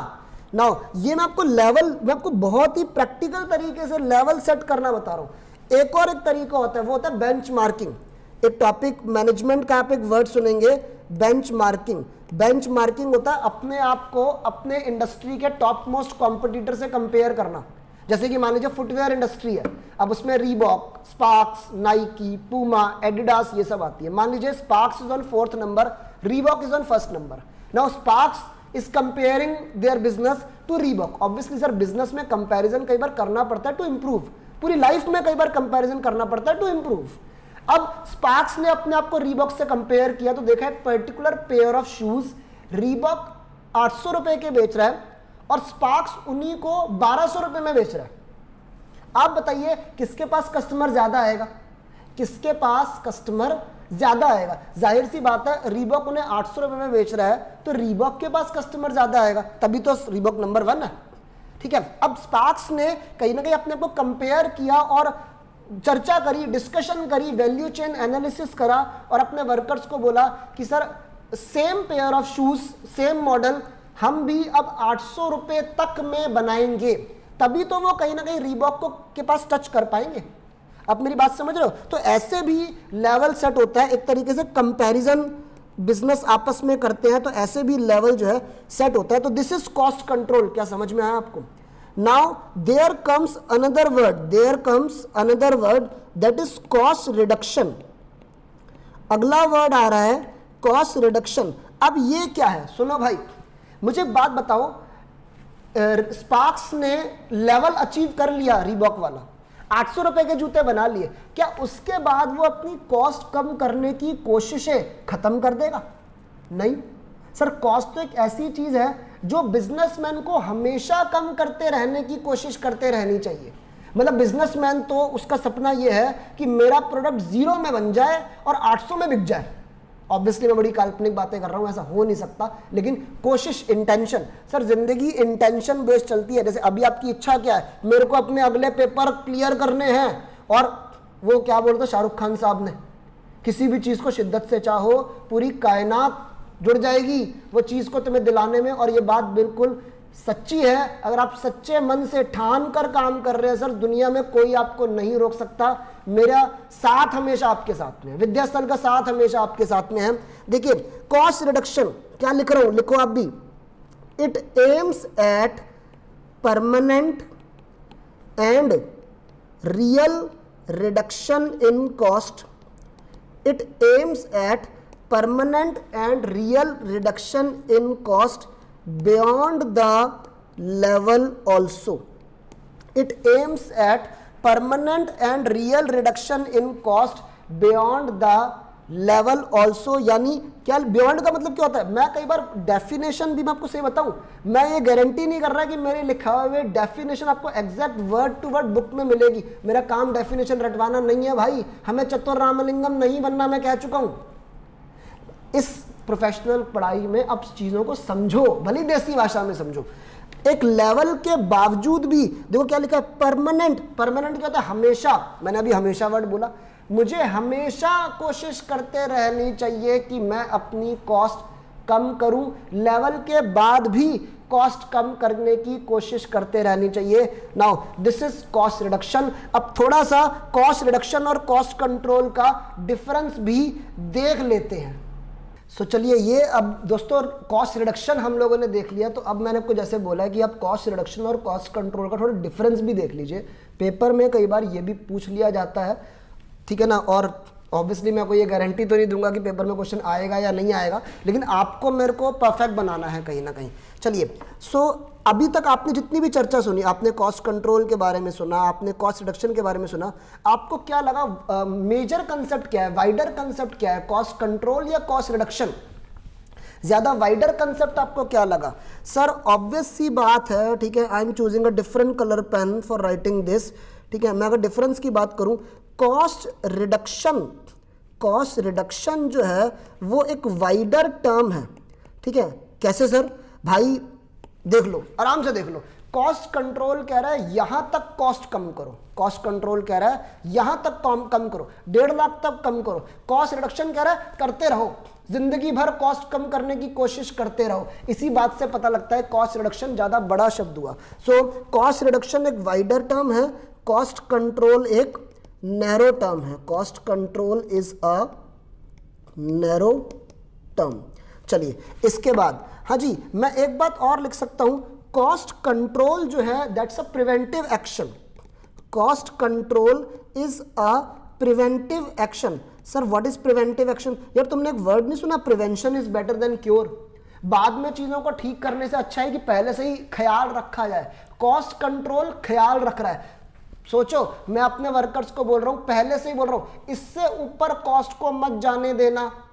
अब इससे ऊपर कॉस्ट को मत जाने देना, पहले से प्रिवेंटिव एक्शन। कॉस्ट रिडक्शन के लिए आप लिख सकते हो करेक्टिव एक्शन। कॉस्ट रिडक्शन के लिए you can say as corrective action. मेरी बात समझ में आ रही है? तो ये कुछ मैंने आपको बेसिक पॉइंट्स बताया। देखिए मैंने आपको पहले ही बोला कि मैं आपको बुकिश थ्योरी एग्जैक्टली नहीं कराऊंगा, वो तो आप क्वेश्चंस वगैरह देख सकते हो। थोड़ा काम ऑब्वियसली आपको भी करना पड़ेगा। मैं आपको इस सब्जेक्ट को पूरी तरह अच्छे से समझाने आया हूं। आप कॉस्ट कंट्रोल, कॉस्ट रिडक्शन, ये शब्द आप लोग समझ गए। चलिए आगे बढ़ते हैं। नाउ हमने अभी तक, मैं अगर आपको शुरू से दिखा दूं तो हमने 4 कॉस्ट कैलकुलेट करना, सेलिंग प्राइस फिक्स करना, प्रॉफिट निकालना, कॉस्ट कंट्रोल, हमने 4 ऑब्जेक्टिव्स कहीं ना कहीं डिस्कस कर लिए। Now the major one, 5th one, मैं इसको टिक मार रहा हूं because this is the most important objective. पहले लिखने दो फिर और बात करेंगे। Assisting the management. Now what is assisting? बताओ भाई, असिस्टिंग क्या होता है? असिस्टिंग मतलब होता है मदद करना। Assisting the management for correct and timely decision making. Assisting the management for correct and timely decision making. वैसे देख रहे हो डिसीजन मेकिंग वर्ड आ गया, डिसीजन मेकिंग वर्ड आ गया, यूज किया भी था। बल्कि मैंने तो जब, इसलिए मैंने फाइनेंशियल अकाउंटिंग और कॉस्ट अकाउंटिंग का डिफरेंस मैंने बताया और मैंने कॉस्टिंग में डिसीजन मेकिंग वर्ड लिखा। एक्चुअली हम अपनी मैनेजमेंट की मदद कर रहे हैं ताकि मैनेजमेंट सही और समय से फैसले कर सके, सही और समय से फैसले कर सके। सर ये सबसे जरूरी इंपॉर्टेंट है, मैं कहूंगा बल्कि पूरी कॉमर्स में हम लोग जितना भी काम कर रहे हैं ना, वो अपने मैनेजमेंट के लिए कर रहे हैं, टॉप लेवल मैनेजमेंट के लिए कर रहे हैं। वही सबसे ऊपर बैठी है, उसको फैसले करने होते हैं, उसको फैसले करने होते हैं। और फैसले क्या वो हवा में कर लेती है? नहीं, उसको फैसले करने के लिए नीचे वाले लोगों की जरूरत है, हमारी जरूरत है। हम उसको इंफॉर्मेशन प्रोवाइड करते हैं ताकि वो सही और समय से फैसले कर सके। ठीक है, अब एक समरी वाली बात भी बोल दूं। आपने जो है लाइन लिखी, इसके लिए मेरे पास एक टर्म है, the term is management accounting, है ना। चलो तो लगे हाथ, जो आपके सब्जेक्ट का नाम है cost accounting and management accounting, तो मैनेजमेंट अकाउंटिंग वर्ड भी आ गया। Management accounting simply means accounting for management. I think this is the shortest definition of management accounting. Accounting for management, management के लिए काम करना। तो हम लोग अल्टीमेटली मैनेजमेंट के लिए काम कर रहे हैं। This is the most important objective of cost accounting. अगर आपसे कोई पूछे, जिन बच्चों के पेपर में एमसीक्यूज वगैरह कवर भी होने वाले हैं और भले अभी नहीं आने वाले, मैं आपको बात बताऊं, जब आप आगे सीए के बाद भी आप ऑब्वियसली कुछ करेंगे, कोई गवर्नमेंट एग्जाम देंगे, कोई कंपटीशन एग्जाम देंगे, ज्यादातर पढ़ाई आपकी एमसीक्यू बेस्ड होती है। मैंने एमसीक्यू बेस्ड बहुत पढ़ाई करी भी है और बहुत सारे बच्चों को कंपटीशन एग्जाम्स, गवर्नमेंट एग्जाम्स के लिए भी मैंने बहुत पढ़ाया हुआ है। ठीक है, तो मैं उस चीज के पॉइंट ऑफ व्यू से भी मैं कहीं ना कहीं क्लियर करूंगा। मैनेजमेंट अकाउंटिंग, आजकल जैसे आप जॉब लेने जाते हैं तो आपसे पूछा जाता है कि क्या आपको MIS आता है? तो MIS stands for management information system. So that simply means management के लिए काम करना, मैनेजमेंट को टू द पॉइंट एक रिपोर्ट देना। ठीक है, एक बात बता दूं, मैनेजमेंट अकाउंटिंग के लिए यह भी कहा जाता है it's a combination of all accounting, combination of all accounting. तो मुझे याद है बचपन में जब सवाल आता था कि which of the following is the extension of management accounting. ठीक है, तो जैसे ऑप्शन है financial accounting, second is cost accounting, और भी अकाउंटिंग होती है, सोशल रिस्पॉन्सिबिलिटी अकाउंटिंग, या all of the above. Answer was all of the above. मतलब दुनिया की जितनी भी अकाउंटिंग है ना, सबका कॉम्बो एक तरीके से मैनेजमेंट अकाउंटिंग है, सबका कॉम्बो एक तरीके से मैनेजमेंट अकाउंटिंग है। तो management accounting means financial accounting भी इसमें आ गया, कॉस्ट अकाउंटिंग भी इसमें आ गया, ठीक है। सोशल रिस्पॉन्सिबिलिटी अकाउंटिंग नाम की भी एक चीज होती है, आपने शायद बचपन में पढ़ी हो। इन्फ्लेशन अकाउंटिंग होती है, ह्यूमन रिसोर्स, जितनी भी अकाउंटिंग है, ये सारे काम हम अल्टीमेटली अपनी मैनेजमेंट के लिए ही कर रहे हैं। मैनेजमेंट जिंदगी में देखिए, आप जब जॉब करते हैं तो आपके जो एम्प्लॉयर हैं, आपकी जो मैनेजमेंट है, आपको उन्हें एक टू द पॉइंट इंफॉर्मेशन देनी होती है। जैसे मेरी मैनेजमेंट को फैसला करना है कि डिविडेंड कितना दे, क्या वो ऐसे डिसाइड कर लेंगे हवा में?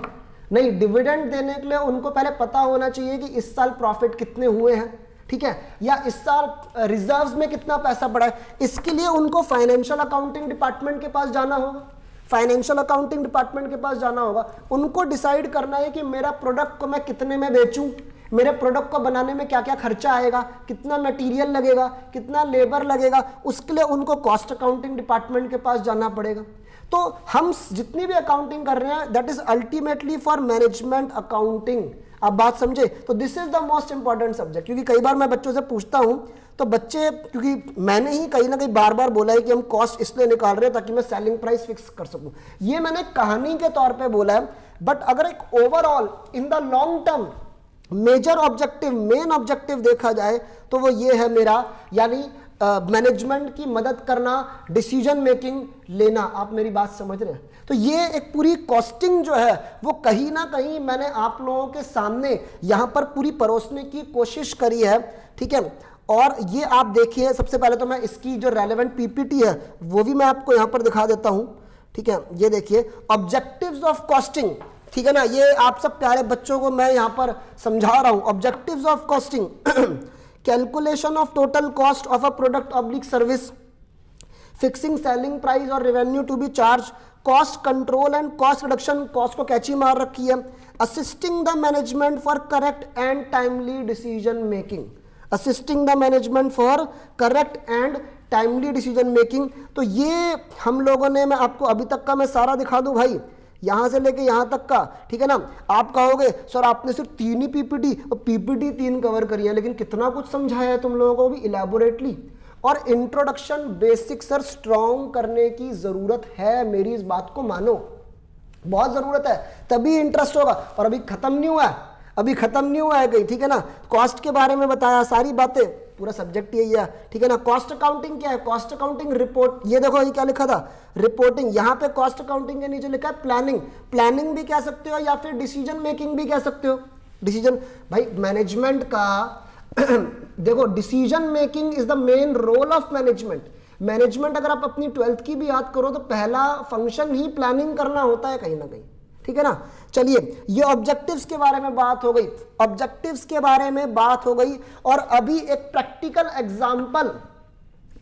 एग्जाम्पल जो है वो आपको देना कहीं ना कहीं बाकी है, ठीक है। अभी के लिए फिलहाल मैं इतना ही करूंगा, और कुछ ही ब्रेक के बाद जो है वो हम अपना आगे अपने इंट्रोडक्शन में, अभी खत्म नहीं हुआ, कॉस्ट के इंट्रोडक्शन में एक प्रैक्टिकल एग्जांपल जो है वो आपके सामने जो है वो अभी यहां पर आने वाला है। तो अभी के लिए दोस्तों इतना ही। बहुत बहुत नमस्कार मुझे देखने के लिए, उम्मीद है आपको पसंद आया होगा। बहुत बहुत नमस्कार and thank you so much.